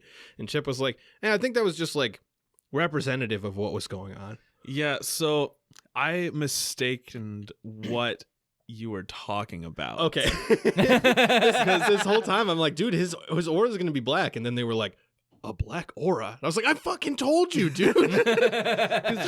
When he first grabbed the sword and the screen just like went black with the white outlines instead? Yeah, it's a sick part. That's what I thought you were talking about. I was talking about his aura. And I just, when he did his like sick ass slash, it was black, but it was also red. So I was like, oh yeah, no, he's totally got a red aura. See, that's what I was gonna say. Is when he picked up that sword from the graveyard, a red circle, like Tsugumi gets the green circle around her blades. A red circle came up around his sword. That's I was true. like, oh, is he gonna be red? But then black crystals came out of him, and I was like, okay, black. But then he had a red eye, and when he threw the slash, it was a black attack blast with like a red outline, and I was like, okay, is it red or is it black? What's going on right now? He's Shadow the Hedgehog. He's Shadow the Hedgehog. Bro, I got to tell you something about Musashi real quick, all right? Yeah. All right? Yeah. I've watched a lot of anime. Mm-hmm. They're telling him he needs to give up, that he's never going to be able to wield a sword. I think the one conclusion we can take from Musashi's sword trial is that he's going to fight the most guys. I mean, yeah, here's the thing. They told him to give up. I've seen 5 episodes of the show, and I'm going to tell you right now, I know for a fact he's not going to. Musashi's, in fact, going to do the opposite of give up, and he's going to ascend beyond bounds anybody thought was possible. Just like when he almost killed an Oni with a not Kitetsu blade. True. I know, right? Like he straight up almost killed a Kishin with his fucking A pickaxe. Yeah. You tell me this regular ass dude almost killed a Kishin with a pickaxe and he's not meant to be a Bushi? I would tell you you're a fucking liar. Overall, though, really good show so far. And I'm actually like, I was so on the fence. I was really nervous about watching these 2 episodes because I was like, I really like the idea of this show. I don't know if I like this show. Yeah, I was the same way. I think definitely these last 2 episodes really made it for me, for sure. Yeah, I'm interested. And honestly, I definitely feel the fairy tale vibe to it. It definitely, like, just from the little bit of fairy tale I watched, I can definitely feel the same vibes off that. Yeah. And if anything, it's made me want to watch fairy tale a little more, so. Hell yeah. Fucking finally, man. I've been trying to get you to watch more fairy tale for so long.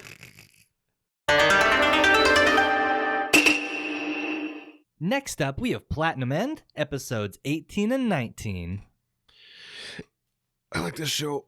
This show's gotten really good in part 2. Yeah, honestly, like, man, there's some nonsense near the beginning that I was pretty hesitant about, but it's just gotten better. It's like, instead of just fighting all of the time, we're now in like angel debates and big worldwide conflict. Yeah. It's fucking cool. Dude, Mirai's still a bitch. Mirai's fine. Yeah, I think Mirai's improved a little bit. Him being how he is fine right now. I still don't like it though because he's just been this way like the whole time. How do you guys like the new character? Which new character? Oh, you know what? I binged like 4 episodes in a row because I missed last week. Oh, that's fair. Yeah. My bad. The new All the character- new characters. The new character is the Doctor. Okay, gotcha. Yeah, I don't remember the guy's first name, but Yonetta. Sure. Yeah. Was it Gen Yonetta? That sounds right. I don't know. Do you guys like him? Yes, I like him. Dude, he's just Kenpachi from Bleach. Dude, he does look just like Kenpachi though. You know who he looks like to me? I couldn't get it out of my head. He looks like Beaker from the Muppets. I don't know about that one. Dude, Jeez. like look at his facial expressions and look at Beaker. Okay, And his hair. He's Beaker if Beaker was cosplaying Kenpachi. Yeah. Yeah. Yeah, I think that's correct. I was really worried that like we were going to have like a really dumb atheist scientist archetype who was like, humanity doesn't matter, we're all animals, so I'll be God and kill everybody or something like that, right? That's what I thought. Yeah, that's absolutely what I thought was going to happen. But instead we definitely got the Doctor from 999. Yeah. Who was like, hey, fuck you guys, we gotta have a good plan. I'm gonna make sure that happens regardless of what you care about. Yeah. Yeah. He's kind of cool. I really like that. Like, when we talked about it originally, I can't remember if you were here for this discussion, but I was like, the next person introduced has to be a villain because the 5 people we have right now are not villains. They're all working together. Okay, I was definitely not here for that, and that makes sense. So I was like, whoever gets introduced next has to be a villain. And this guy, we see this guy, and I'm like, yeah, he's a fucking villain. Absolutely. And then it turns out he's not. Yeah, I mean, he's kind of an antagonist, like A non-villain antagonist? yeah, like he's like a non-villain antagonist because he's actively opposing everything that was set up and agreed upon over the last 2 episodes, but it's not evil. He's not doing anything evil. Right. He just You're right. has a different idea. Him and Mirai are directly opposing each other right now. Yeah. But it's like not even conflict. Like they're both like, yeah, I get you. I totally get you. So that's why we should do it my way. It's really interesting, honestly. Like the debates have been very fascinating, learning more about the angel world and like the concept of God not originally existing, but existing as a manifestation of the thoughts of God, of people praying to gods, right? Yeah. I thought it, I love it a lot because while I was listening to his explanation and watching that episode, I was thinking to myself, like, why, as outside viewers of this show, did we never bring anything like this up? Like, why did we never go, hey, are these angels really angels? What if they're just like fake mystical beings that are trying to trick the humans into doing something really dumb or something? Like, what if they're trying to summon a demon lord? We were just like, oh, I get it, Christianity. And that was it. Yeah. It's like the show was so good at just making it seem so normal. We just immediately suspended our beliefs and put ourselves into this world where we're like, oh yeah, angels, okay, God and all that stuff. Sure, that's how this world works. Right. And then he comes along and he's like, ha, fuck you, it's not. And it's like, we should have just known that from the beginning. What? Just never even thought about it. But yeah, I think it's kind of funny too, because like the whole first half of the show, there were a couple points, at least I remember you talking about, you were like, hey, this is from the creator of Death Note. I thought there'd be more like deep mind game action, like Light versus L kind of stuff. Where's that at? We just got people flying around killing each other. Hey, here it is. We found it. Yeah. I'm glad it didn't end up being the direction of just being, oh, it's Christianity being applied in some weird ass way in anime form. Because, I mean, that would have been like, we kind of know how this is going to go down, and that's boring. I'm glad it's taking a different turn, and it's not just plastering Christianity as the thing, you know? Yeah. I really liked when they were all giving their explanations of what they would do if they were gods, and Susumu talked, right? I think that's his name, Susumu. The kid? Yeah, the kid. Yeah. And he's like, my life sucked until I got a white arrow, and now I feel better. So everybody should have those. And I'm like, wait. Yeah, hold up. You are 10. Oh my gosh, dude, that was... And then the look he had on his face, too, like, he clearly became deranged after getting that white arrow. I think it's a little bit of a misrepresentation, right? I think they were trying to steer you. I still think they're trying to make us think that he's evil when actually he's just a child. Yeah. I think his thought process was not white arrow makes me happy. It's now that I have the white arrow, I am happy. Therefore, everybody should have one to be happy. Yeah. Not using the white arrow, just Yeah. having one. And you know, he got the angel of games, right? And that's all he wanted. He just wanted people to play with, and he wanted games. And as a kid, I can see how he would think that this whole competition is just a game. And so far what the competition has been, it's kind of been like a deadly game of hide and seek where everybody flies around and he has to like avoid people and not get shot by the arrows. So he just sees people flying around with white arrows trying to kill each other as a game. So he just Right. assumes it's going to be the first half of this competition all over again globally with everybody on the planet. Yeah. Which isn't really evil. It's just very ignorant and childish, you know? Yeah. It's just what a child would think. It's like Nase when she was like, just kill him. Yeah. Just kill him. It's no big deal. It's all good. You'll feel better. At the very end of episode 19, we see Susumu get shot through the chest. He's dead. Do you think he's dead? Yeah. Well, it censored the bullet hole, so I don't know for sure. Here's the thing. I have no idea. Because normally I would say, oh, they haven't showed the death yet. He's not dead. But I also saw Metropoliman get shot to pieces. So, I don't know. Yeah. I'm having a tough one because it's like normally you'd be like, people fighting to be a god, you know, fly around at light speed, fight with arrows and stuff. Like, bro, bullets aren't going to do anything. But like, I mean, actually, the first half of the show was Mukaido like, we got to shoot Metropoliman. Yeah, so... true. Man, I miss Mukaido. I miss Mukaido too, dude. Dude, Mukaido was great. When they briefly mentioned Mukaido's family, I was like, oh, Yeah. so sad. It is so sad. I hope they pick up the scraps of that dress and remake it. Me too. They better. It was also interesting learning that giving certain information can remove your status as an angel. Yeah, I thought that was really interesting. So, like, you can't give too much info away or you're out of the game. Yeah. I really like how they use that to play into the concept of humans can't know what it's like after death kind of thing, right? Right. So it's like, even though they're playing a game to be God and they have angels helping them, there's still the very human mystery of what is life after death or what is heaven actually like. You can't know. Right. Now my question is, why can't we know? And why has nobody ever thought to ask? Because you get demoted as an angel. Yeah, but the Well- angels make it seem like if you ask the question, they can answer it. And they don't really put any sort of stipulation on what kind of questions they can be asked. Man, if only Well- the angel of knowledge was still here. I know, right? right? But the angel of destruction, I think it was the angel of destruction, or maybe it was just Yoneda basing it off of the angel's answers, but literally said, or maybe it was the dark angel. It was one of those three people. They literally said that if they tell us who exactly God is or like what exactly the plan is or whatever, that they'll be demoted to a status that does not let them be in the game anymore, and then their person will die. Right. Oh, right. That was, I think it was I think- Ogado? Yeah. L. What? L. Yeah, it was L.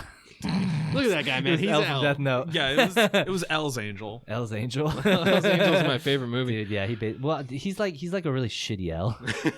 I actually really hate his character. Oh, I like him. I think he's interesting. I like him because I hate him. Yeah, fair. Yeah. Every time he talks, I'm like, you're so fucking stupid. Shut up. Dude, there's one part in this episode when I straight up the doctor guy. Yeah. I thought he was gonna shoot Tamari when she was like, I do not care who wins. I just need to keep my red arrow. That I need that. That's very important to me. It's all I need in life. And I thought he was just gonna be like, okay. Wait, Dr. Yoneda? Yeah. Oh, okay. Yeah. Dude, fair, I guess, yeah. I don't know. He looked very frustrated. I'll give you that. Yeah, I thought he was gonna be like, you shouldn't be in this game. We do see in the intro for the second part of the season, like the only one of 2 or 3 clips of him we get is him holding up a white arrow. I definitely thought he was gonna start killing people. Yeah. All right, I'm glad we're all together now. We can discuss it. Do it. Just like take just 3 take people them out. all out. I'm the smartest. I'm God now. Dude, have like a Gantz moment where like half the cast gets wiped out all of a sudden. Oh, dude, yeah. Oh yeah, attempted party wipe. Just like Mirai and like Tamari left or something Yeah. to kill Saki. Oh no. Oh damn, bro. It would have been powerful though. It really would have been, yeah. And then Mirai still wouldn't have done shit about it. Probably not. Though I am really excited to see Mirai step forward and be like, you know what? If that's what you think, then I'm gonna be God. That'd be crazy. I mean, that's kind of what he did. Yeah, that's exactly what he did. Yeah. I actually think Yoneda's gonna be on Mirai's side. Yeah, I mean, they seem to be in line with the same kind of idea. Yeah, definitely. And now that the actually, dude, yeah, I don't know what's gonna go on, dude. Susumu got shot, dude. Maybe they are leading up to Susumu being an antagonist. Maybe they are leading up to him being a villain. What if he gets shot and he survives, and then he just kind of like snaps? Because I mean, he's a kid, right? Yeah, and maybe he's like, if this is the world we live in, something's got to change, and I'm gonna kill people. Yeah. And then like they're gonna kill off Tamari because she doesn't do anything, and then it's gonna be like So Tamari's gonna die. There's no way she survives this series. Yeah, absolutely. And then it's gonna be Saki, Mirai, and Yoneda against this crazy kid. To be honest, like he's super smart. This kid, I mean, he masterminded the entire downfall of Metropoliman. Like this kid's really smart. I think he actually probably is the best candidate to be the antagonist for all 3 of them. Yeah, most likely. I'm interested to see what happens next. Yeah, me too. Next time on Platinum End. I hope Susumu turns into a villain. I feel like that'd be rad. Yeah, me too. Absolutely. Yeah, definitely. Next up, we got Demon Slayer, the Entertainment District Arc, Episode 11.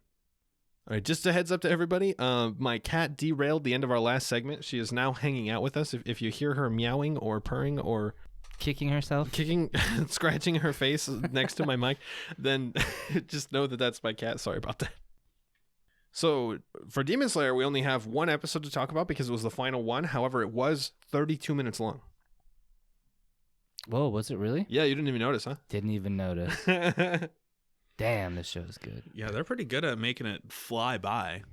I got some positives and negatives to say about this. What the hell? I'm going to start with the negatives because it's pretty minor. Fair enough. But this is a complaint that I have with Demon Slayer in general. It's that most of the time with these antagonist characters, they give us their backstory while they're dying. And the reason that's an issue is because I do not give a shit about the villain until they're dead. I wonder if that's to breed a sense of futility. You know what I mean? Maybe. It's like you hate this person. You have a flaming, boiling rage at these asshole demons who want to chop up our really cool, nice main characters. And then we finally, after struggling and struggling, have brought down these monumental villains. And as they lay there dying, you get a really sad story and you start caring about them. And you're like, oh, fuck, come on, bro, no. And then they die and then they're gone. It's kind of ingenious, I think, to be honest. They kind of did the same thing with Rengoku and to an extent Uzui as well. But Uzui was sprinkled throughout and he didn't die. He just retired at the end because you can't do a lot with 1 eye and 1 arm. I don't know, man. I mean, maybe. Look, he's got 3 wives. I think he's going to figure it out. Dude, he's got 3 wives in 1 hand. Rough. Damn. One of my major thoughts on this episode. Shut up, Zenitsu. I hate it when you talk. Man, let me tell you, the episodes leading up to this one, though, because I didn't get to talk to him about you guys, Zenitsu might have been one of the coolest characters of all time. Yeah, he's really cool while he's sleeping. Yeah. Dude, the whole time he was sleeping, when he was talking to, like, Inosuke while they were fighting, he was like, we have to defeat them Tanjiro, he's busy with the main head, so we gotta take out this head right here. Inosuke, use your double blade technique to bust through the front lines and chop their head off. I was like, who the fuck is this guy? Why can't Zenitsu just be like that always? Because it's like mildly jarring when he starts talking while he's asleep, because he's a badass when he's asleep.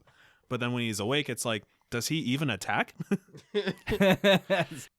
So when Tanjiro walks up to him and he's like, "Oh my god, I hurt all over," and I feel like this part makes me care about the fact that Inosuke almost died much less, because there was genuinely a sad moment primed by Zenitsu being comedically bitchy. Right? So like Zenitsu's like, I hurt everywhere, and not that makes me hurt any less, but Inosuke's dying over there. And then it's like, oh shit. And they go to Inosuke and they're like, oh my god, he's actually dying. And then they fix him. Yeah. And it's like, but if you just made it more serious, I would have actually felt like like we could have lost Inosuke there. And that would have been really fucking sad. But instead, you absolutely have no emotional attachment to the fact that Inosuke might die, because Zenitsu primed it with a comedic moment first, so you know he's going to be fine. Yeah, I guess I think that's just Demon Slayer's MO. I mean, you've read the whole manga, so I don't know about that, but at least in the anime so far, that just feels like Demon Slayer's MO, so I guess I kind of expect it, like when Inosuke got stabbed, my first thought was, okay, what kind of trick did he pull to get out of this one, right? And then when Tanjiro gets stabbed in the jaw, don't get me wrong, that whole part where he's like fading out of existence because of the poison and there's the explosion and all that stuff, like that was some of the dopest shit I've ever seen. But I was still like, yeah, but he's not dead though. Yeah. You know what I mean? So it's like, I know Inosuke is going to survive. I know Tanjiro is going to survive. I know Zenitsu is going to survive. And I feel like once the conflict is over, everything switches back into comedy mode, and it's kind of just like, I almost see it as a sign of like, oh, now I know the combat's over, so I can stop being worried or something, Yeah, that's right? fair, Like yeah. I can stop being intense, and I can get back to laughing at how dumb Zenitsu is or something. While I was frustrated at the portion with Inosuke, then when there was the comedic stuff going on while Uzui was almost dead, I enjoyed it because we got the comedic moments beforehand. Yeah. I definitely set the mood already for it. For Right, sure. yeah. And then Nezuko walks up and just lights him on fire. Yeah, I was like, fucking what love the that. fuck? I love shit. She's got the cute face going on the whole time too, Yeah. I just really like one of the wives. I don't remember what her name is, but she's just like, do you need to be spanked right now? Oh yeah, dude. She's like, I'm gonna spank you, young lady. Yeah. This is not appropriate. Inappropriate conduct. He's not even dead yet. She's just scolding her. Oh man. And I love the part too where Uzui's dying, right? And he's like, these are my final words. Hear me out. And then his wives start fighting, and then he's just laying there like, oh my God, I'm not even going to get to say my final words. Jesus Christ. She's just like, the one girl's just shoving rocks in the other girl's mouth. Yeah. Stop shoving rocks in my mouth. I really thought that Uzui was going to die, and I'm really glad he didn't. But I was like, dang, if he does die, then like Tanjiro, Inosuke, and Zenitsu's like track record with working with Hashiras is going to be really bad. Yeah, dude, I was thinking that too. I was like, oh my God, they're just going to kill all the Hashiras that these guys work with. Well, this one didn't die. He Yeah, retired. so, amen. There you go. He's still not. He's still out of the picture though. Yeah. Yeah. So, not a good look. no. But I mean, Boss Man was pretty impressed. Yeah. He was like, "Holy shit, they did it!" What the fuck?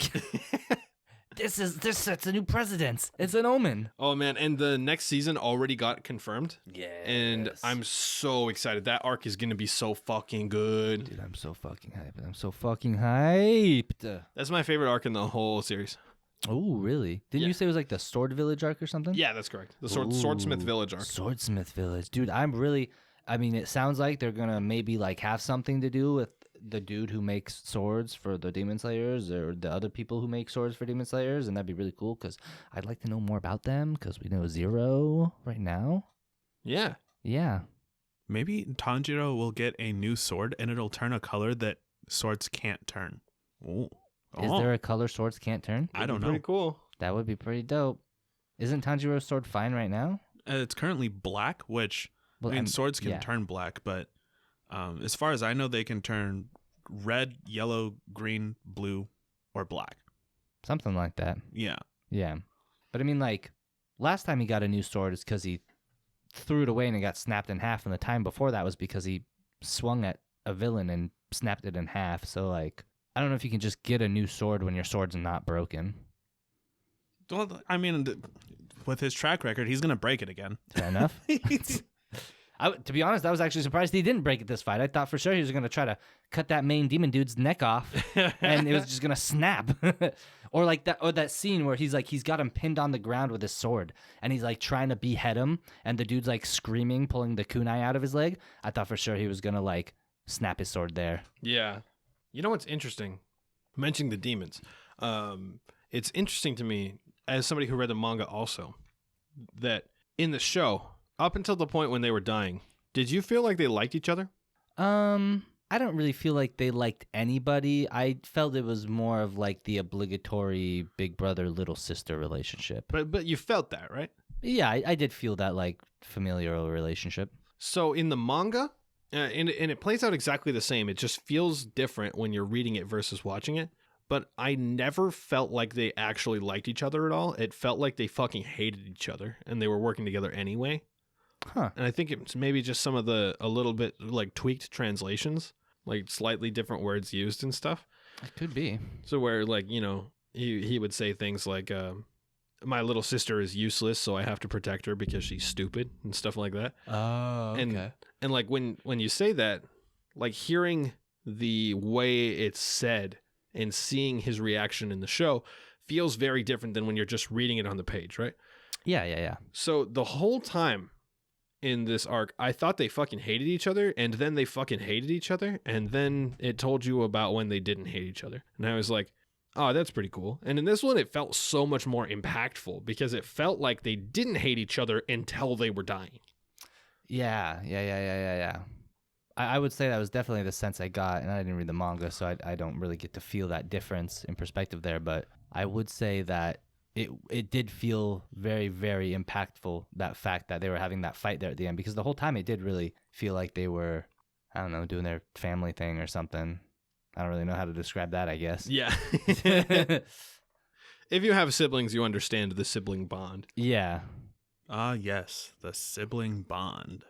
How's it feel, Jesse? How's it feel not understanding the sibling bond? Who are you?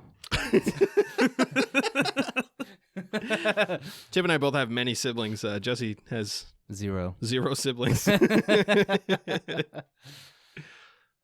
Well, I'm going to have to say it right here, right now. I'm the official magistrate on all matters relating to the following, and my word is law, so remember this fondly, dear listeners. Demon Slayer Entertainment Arc is the most beautiful anime of all time. I think that's most true. beautifully animated. I think that's absolutely true. We get that- Visually, nothing compares. we got that part, like episode 10 out of 11. Yeah. Fucking gorgeous. There's like sparks Holy shit. flying everywhere, and So it's great. fucking incredible. Okay, that was the absolute best fight scene that I have seen since the God of High School.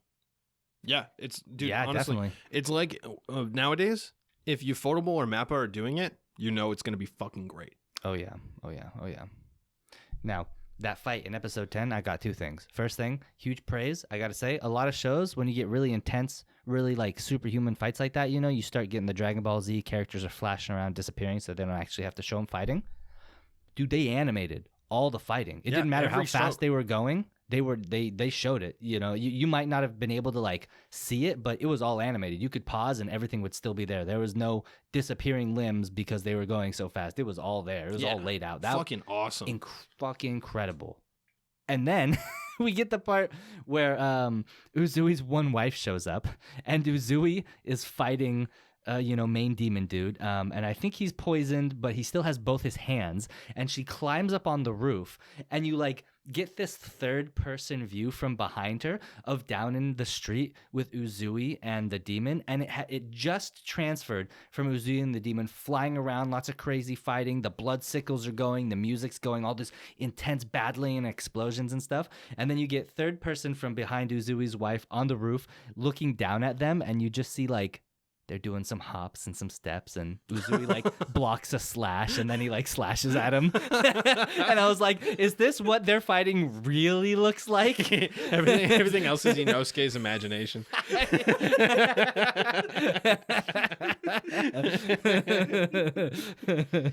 Oh my god. Demon Slayer is an amazing anime. I'm really, really glad that it's brought so many people together. I'm really glad that everybody likes it so much, and I'm really glad it's getting a continuation.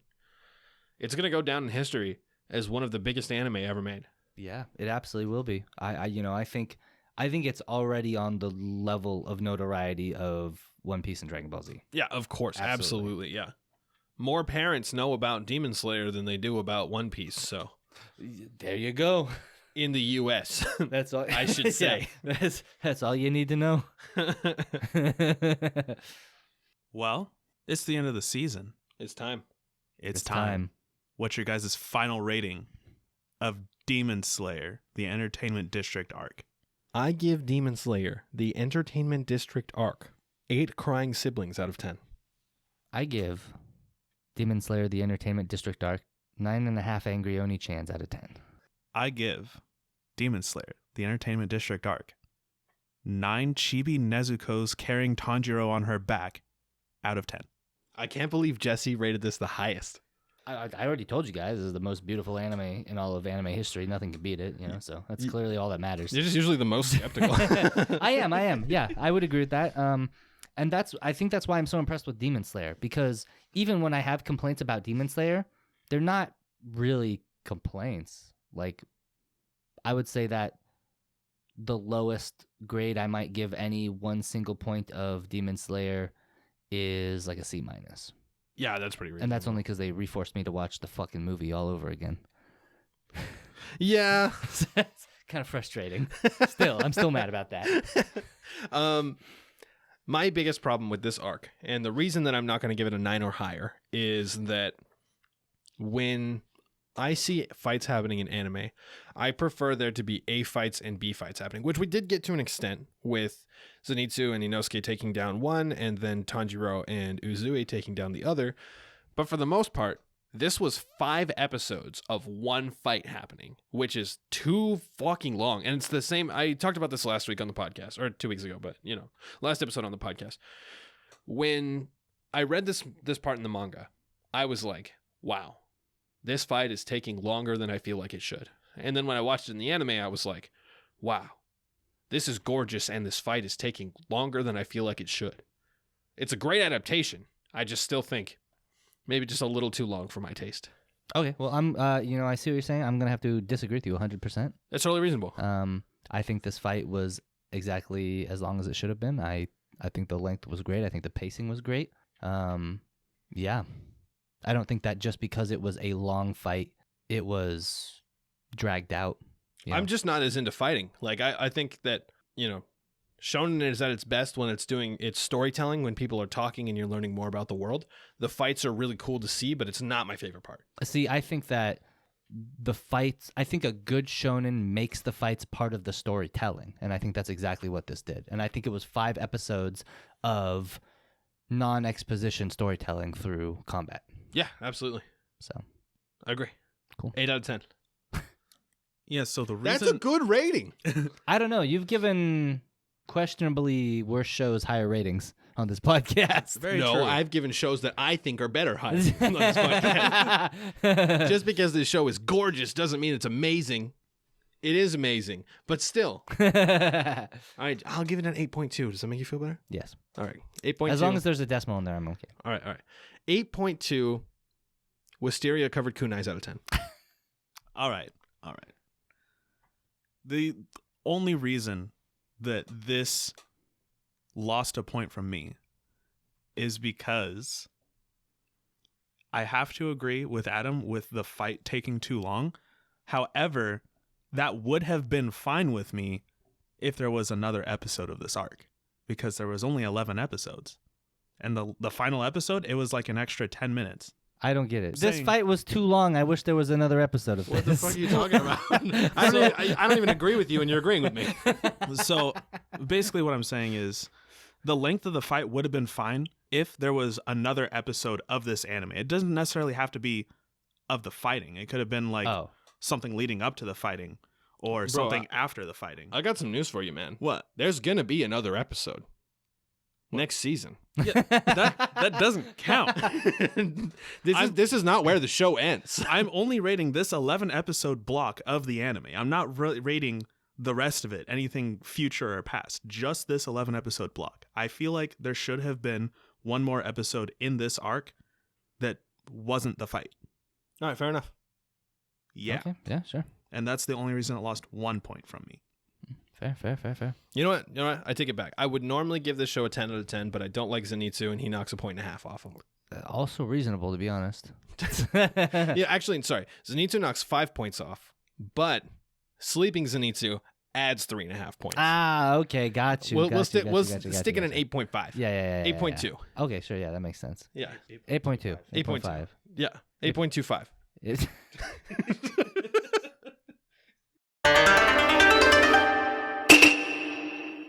Next up, we have Attack on Titan, episode 80 and 81. Episode 81 is bringing us back. For the entirety of season 4, I have been like, this is a very, very different show than what it was before, but we're back in the thick of it. We're killing Titans. We're watching them eat people. People are zipping around, dude. This is Attack on Titan. We are back to Attack on Titan. We're back. It's back. They're back. Titans are back. They are attacking on the Titans. Thank you. Rest in peace, Pixis. That was so sad. What? Pixis? Oh, yeah, you're right. Because I think fucking Mikasa destroyed him. It was Armin who did it? Armin did it. Ah. You don't remember Pixis? Did you guys not see the part where Pixis was still actually a human and he was fighting Titans? No, that was a different guy that looked like Pixis. No, that's who the Titan was. The Titan was Pixis. No, the dude was Pixis. No. They called him something else. The Titan was Pixis. You could tell because Armin was like, I'm sorry to have to do this to you, Commander Pixis. Oh, wait. Yeah, because nobody in that show has ever been wrong about anything before. Yeah. No. That's what I'm saying. No. Jesse's right. That wasn't Pixis. That was the commander of the, what are they called? The fucking recruits. I can't remember what his name is. Yeah, it was like the drill instructor They dude. called the human guy something else. They didn't call him Pixis. What'd they call him? I don't remember. I don't remember them saying any name. Dude, I remember he stood there. He was standing on the ledge, and it slowly panned up, and then he slowly turned around, and it was Pixis' face, and he was like, "Didn't I teach you guys better than that, or some shit?" He was like, "Didn't I teach you guys not to cry?" Hold up.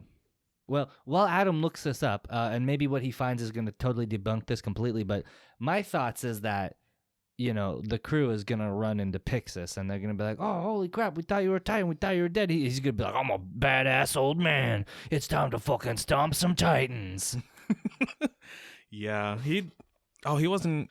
I keep getting him and the recruit commander mixed up because they're both bald. Yeah, and they're both old. they're both old bald guys. I will say that, that Titan does look a lot like Pixis, sure, but people do change. I'm sure there's other bald guys with mustaches. I think it's completely plausible that, they saw the thing become a Titan, and they just assumed that Pixis was going to become a Titan. So I think Pixis was tricking them the whole time. I think Pixis only pretended that he had the spinal fluid. That would be a pretty big brain Pixis play. Honestly, I think Pixis is probably one of the most big brain people in the show. No, that was Pixis who died as a Titan. How do you know that? Because on the wiki, the last thing in his manga post is Pixis is amongst the group of Titans which swarms Shiganshina's military headquarters to devour the soldiers inside. However, the soldiers rally together to launch a counterattack. Pixis' pure Titan is spotted by Armin, who expresses gratitude for Pixis' guidance as he fires thunder spears, which brings an end to the former commander. Then who was the guy that looked exactly like Pixis and had the same voice as Pixis and had a military police jacket on? I'm pretty sure he was the leader of the one with the unicorn symbol. Yeah, the military police. Yeah, he's that guy. He just looks a lot like him, dude. He's a different character. Okay. I don't remember this guy. I don't know who you're talking about. So I also don't remember him, like barely at all. Man, I also don't remember I guess. Boy, yeah, I'll believe you for now. For now. This There's is always a actually chance I really was wrong, sad. but- Then this is really sad. I'm a lot more sad than I was yesterday. Yeah, Pixis is rad. Yeah, dude, I love Pixis. Pixis was great. This is just like that time that one cool dude died trying to save Eren. Oh yeah. Yeah. Yeah. Oh man. Yeah, R.I.P. that guy. The drunk guy. Yeah, I can't remember the name of. Oh yeah, Hannes. Yeah, Hannes. Hannes. Yeah, Oh, yeah. yeah, R.I.P. Hannes. Yeah, so Pixis is dead, I think. Yeah, maybe he is dead, huh? They probably shouldn't have brought another bald guy with a mustache back. I know. Yeah, they really because I shouldn't have. genuinely thought that was Pixis at first, but then they called him something else. Like they were calling him a different name. Okay. Yeah, I don't know. I have no idea. Anyways. Thanks, Very Attack sad, on yeah. Titan. Damn, it just knocked itself down 0.5 points on my book. Oh no. Fucking show. God damn it. Killing another one of my favorite characters. Like, come on. One thing about Attack on Titan, right? We're getting pretty close to the end now. Yeah. Like maybe 4 episodes left. I saw a lot of memes where people were like, after Sasha died, people were like, man, I hope any of my favorite characters survive to the end of the show. But like, it's been a relatively safe season for the main characters. Not a single of our main cast other than Sasha has died, which is, I didn't expect that at this point. I thought we were going to start seeing people drop. Yeah, for sure. You Yeah, know, definitely. John, Connie, I didn't expect these people to be here still. Well, I mean, honestly, like, it's absolute chaos now. Everything's just completely broken down. There's zero semblance of any order left. I think if there is a time for more protagonists to die, it's going to be now. Kind of the way Connie's acting, I feel like Connie's going to die. I think he's too, yeah. I do think he's next on the list, and I feel like somehow Gabby's going to be the one to put a bullet in his head. And I'm going to be real mad because I already hate her for shooting Sasha. Gabby is the best character in this show. She is written so fucking well, and fuck you. I don't care how well she's written. I don't care how good of a character she is. I hate her because she killed Sasha. Yeah, she killed Sasha, and she has learned her lesson. Yeah, and you know what she did immediately afterwards? She blew Eren's head off, and then she was like, oh, I'm going to shoot more things. Eren had it coming. Eren had it coming, sure, but not everything else. Well, maybe Titans did, but... I completely disagree with the Eren had it coming thing, but I will say that the part where Gabby kills the Titan and saves Kaya, and Kaya, sort of sees her as that Sasha, emblem for a minute. Dude, that's got to be one of the saddest scenes in all of anime history. Yeah. Like I legit. That was like at the beginning of the episode, and I like legit started crying. Whoa. The episode was going hard from minute 1. The thing that got me is I almost cried when like all they're fighting all the Titans and stuff, and that sick music starts playing. I just felt very emotionally charged. yeah, I was like, dude. oh yeah. These last 2 episodes, some of the most epic episodes in the entire series. The one before this one was mostly exposition. Was it? Episode 80. It was mostly exposition. This is when we learn about Eren's true motives. Oh, that's right. And it's just at the end when he activates the rumbling, huh? Yep. Oh, right. Okay. Let's get ready to rumble. It had to be said, I'm sorry. Oh, man. I love it. Yeah, and so, obviously, we haven't talked about this on the podcast yet, but this episode was so hyped that it was like, got pushed back, but no, I mean, like, we finally understand that Eren was the mastermind behind everything. Basically, yeah. I mean, not even just basically, but yeah. Is it hailing? Yeah, it's like hailing. It's hailing. All right. It's hailing, everybody. That's definitely getting picked up on the mic. It's because I have an air conditioner in my window that it's tapping against. So Okay, gotcha. We apologize, everybody. We're getting some crazy weather all of a sudden. It's Washington. You don't like the weather? Wait 10 minutes.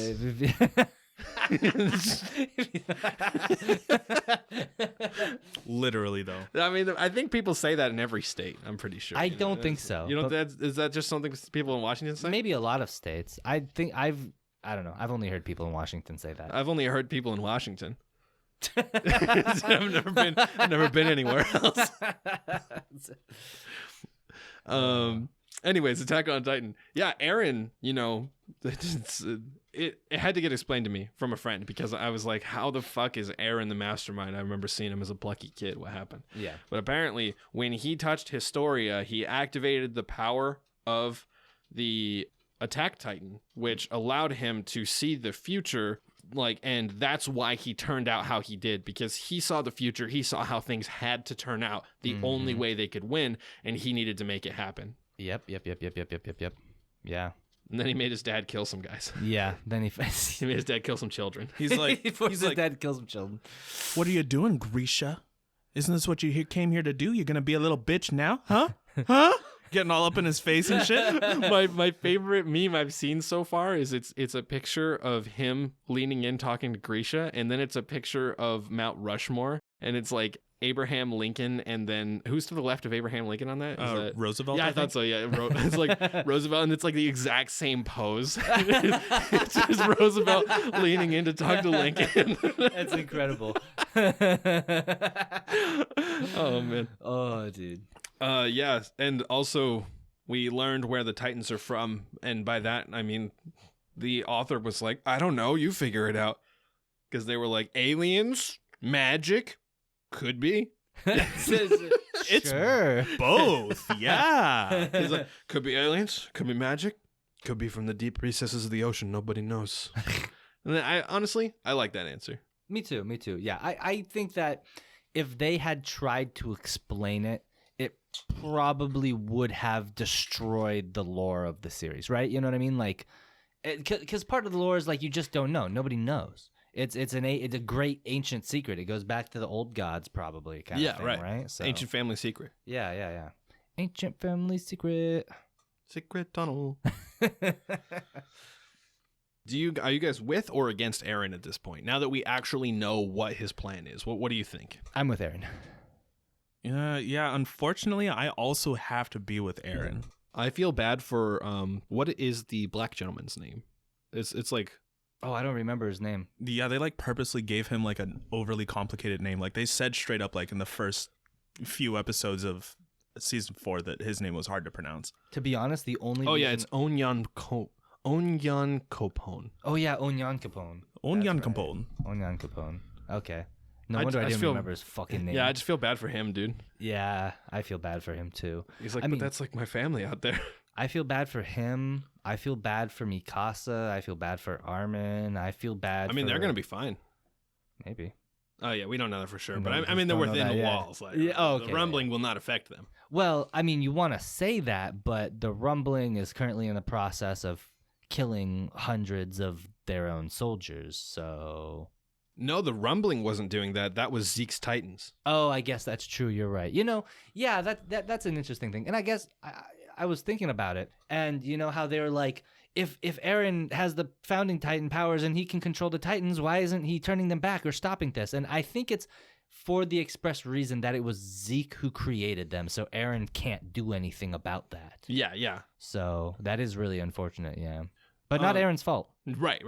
He's like, nope, not me. He's like, no, I'm going this way. I'm busy. I got stuff over here. I'm doing I got shit stuff over. across the ocean. You guys do. You deal with that. You can. I'll deal with this. Right. Yeah. Not. All right. We're good. We're good. We're Gucci good. gang. All All right. I'm here for you, Ymirs. The Ymirians.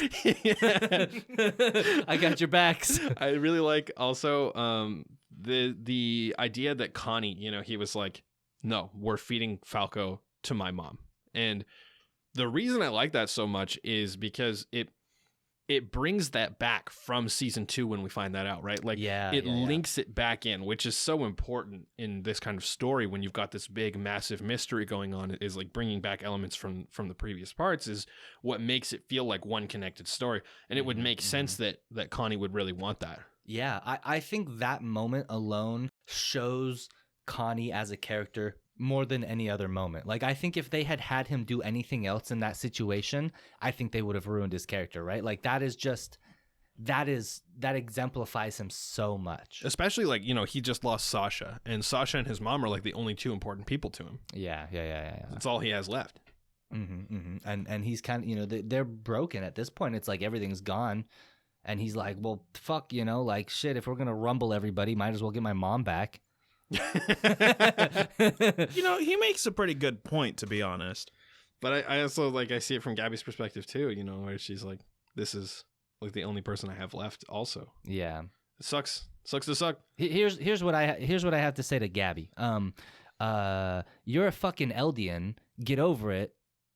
we can save Falco if you're cool with the fact that we're going to rumble everybody who's not an Eldian.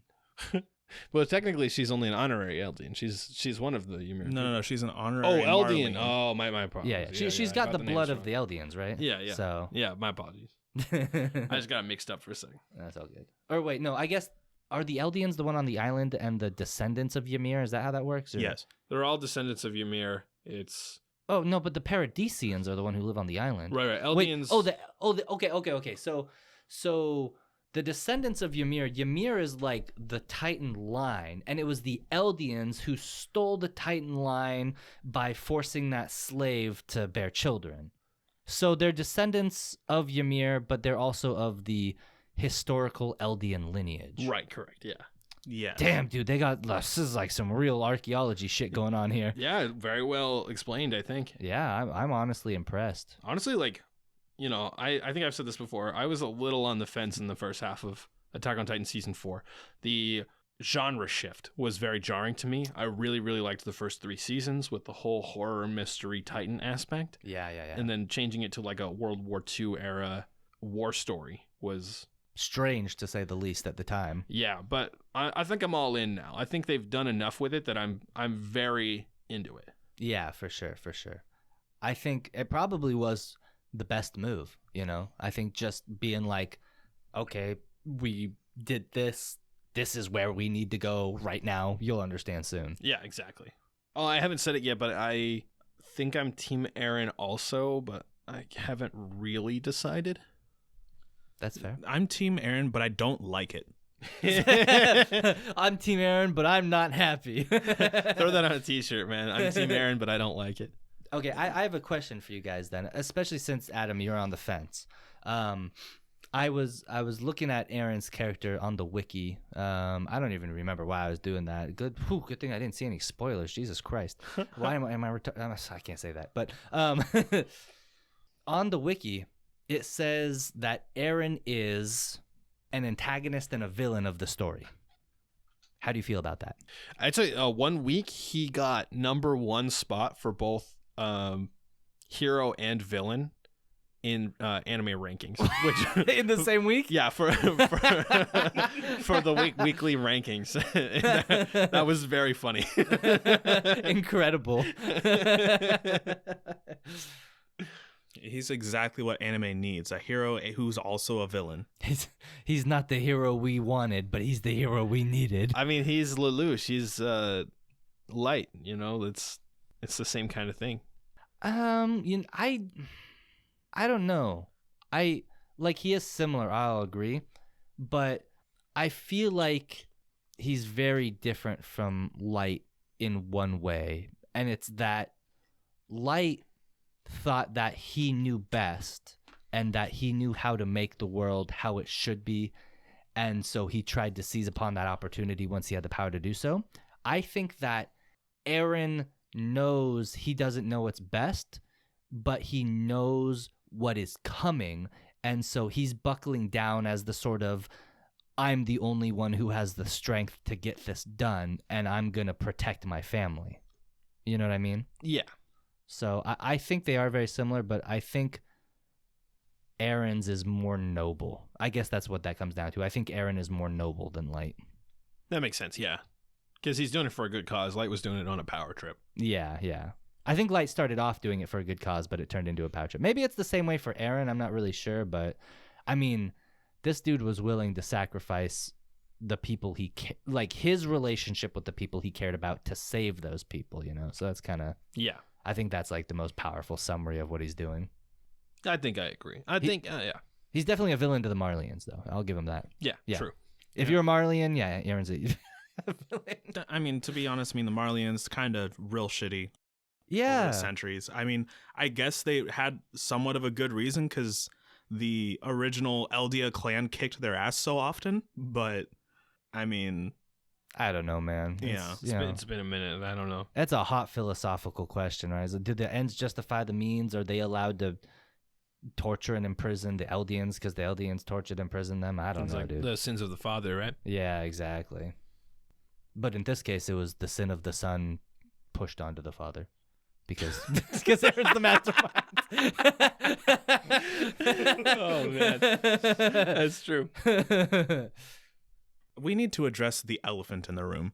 I don't know what the elephant is, so please do. Yeah, I'd like to know. I think we've addressed all elephants, so give it to me. Okay, we skipped over elephants in previous sections this week. We need to address Annie. Oh, right? right. Yeah. Oh dude, my God. Thank you. Yeah, I thank you for forgot. bringing that up. We probably just Holy peaked. Fuck. Just Dude, now. Dude, this is like, I can't imagine the absolute horror that Annie is experiencing right now. I have to assume that the time she was frozen in the crystal, she was like either unconscious or incapable of knowing anything that's going on in the world. So she literally went from I'm a Marleyan agent to Eren is now in my head saying that he's gonna do the rumbling. Yeah. What the fuck? Can I just real quick? I gotta say I'm pissed off at myself, right? Yeah. I got impatient. I was like after I watched episode 80, I was like, are they ever going to address Annie again? Like, is she just gone? And so I went on the wiki. Oh, no. And I was like, when the fuck do you see? Like, she's just gone, right? And then I read like, as soon as the rumbling, and I was like, oh my fucking God, are you kidding me? I had to wait one more week. Damn.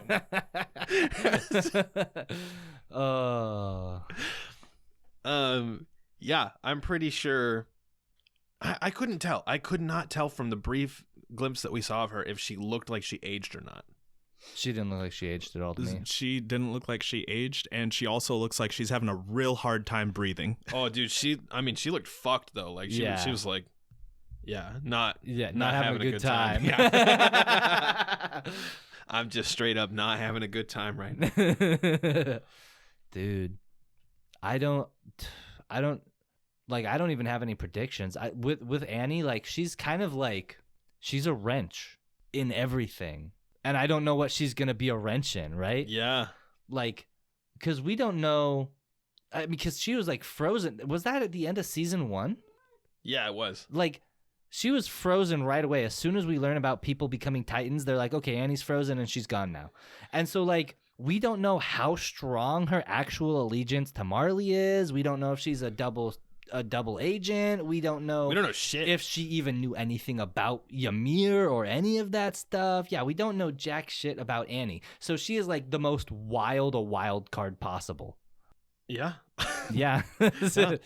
She's also the only Titan who hasn't been royally fucked the last 5 episodes. That's true. Oh, man. Actually, I just thought of this. Speaking of Annie and her Titan form, yo, we gonna see Armin do some tightening here? Like, I fucking hope so. He hasn't done shit since he got it. Fucking pansy. He Yeah. did that one thing. Yeah, he went colossal and Marley, but that's about it. Yeah. Dude, this guy, when those Titans started surrounding the castle, he should have fucking went colossal. He would have wiped killed them all his out. friends. Well, I mean, okay. So look, they had time. They were in the basement. They went outside. Everybody started turning into Titans. At that point, Armin should go, everybody leave the city. I'm going to literally nuke it and save all your asses. Instead, Armin stands around for like 3 episodes going, oh no, but Eren.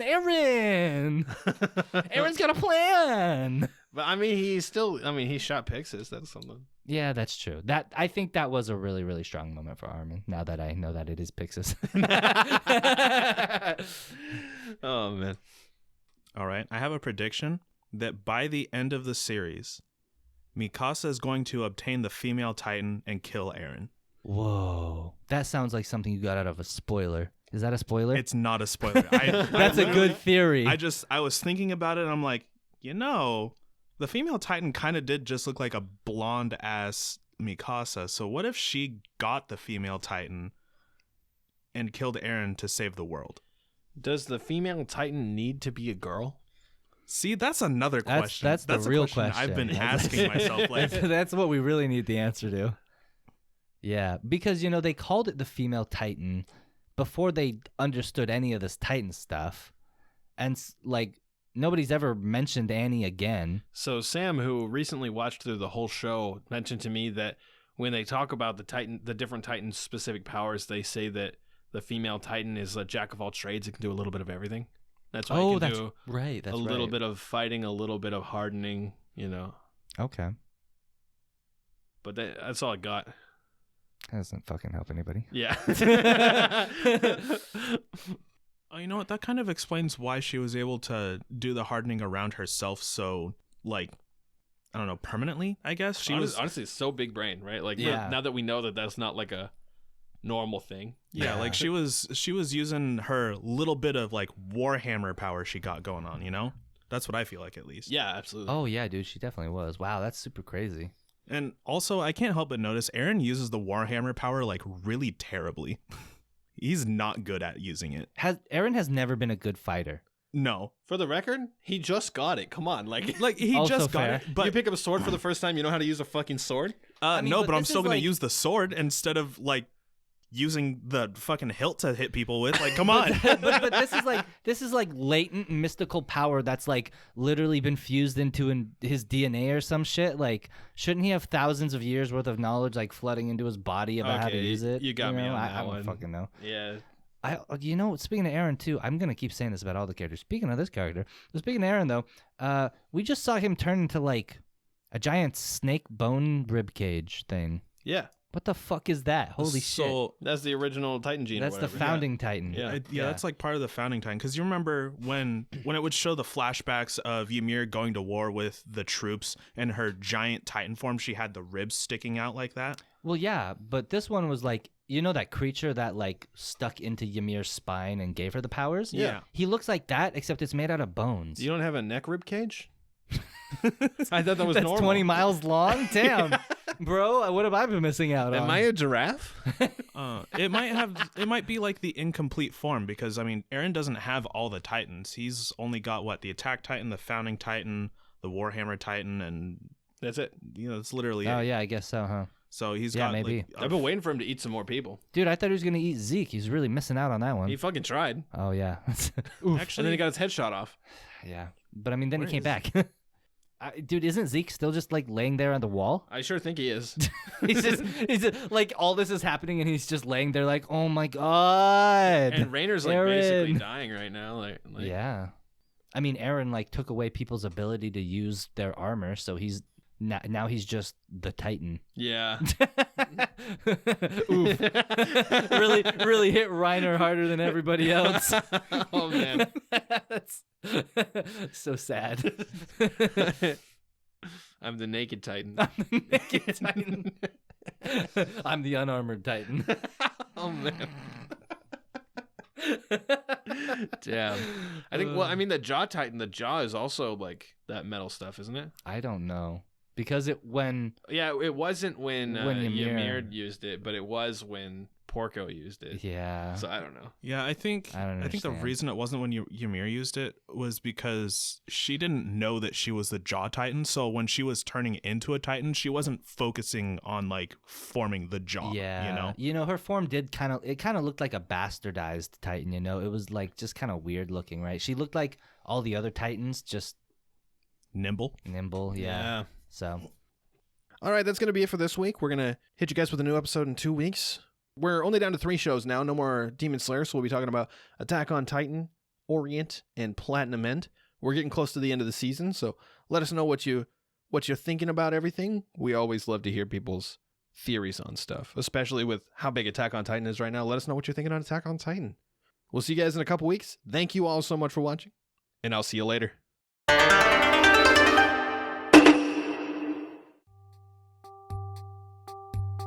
thanks for joining us for this episode of Recasters Anime Podcast. We hope you had as much fun as we did.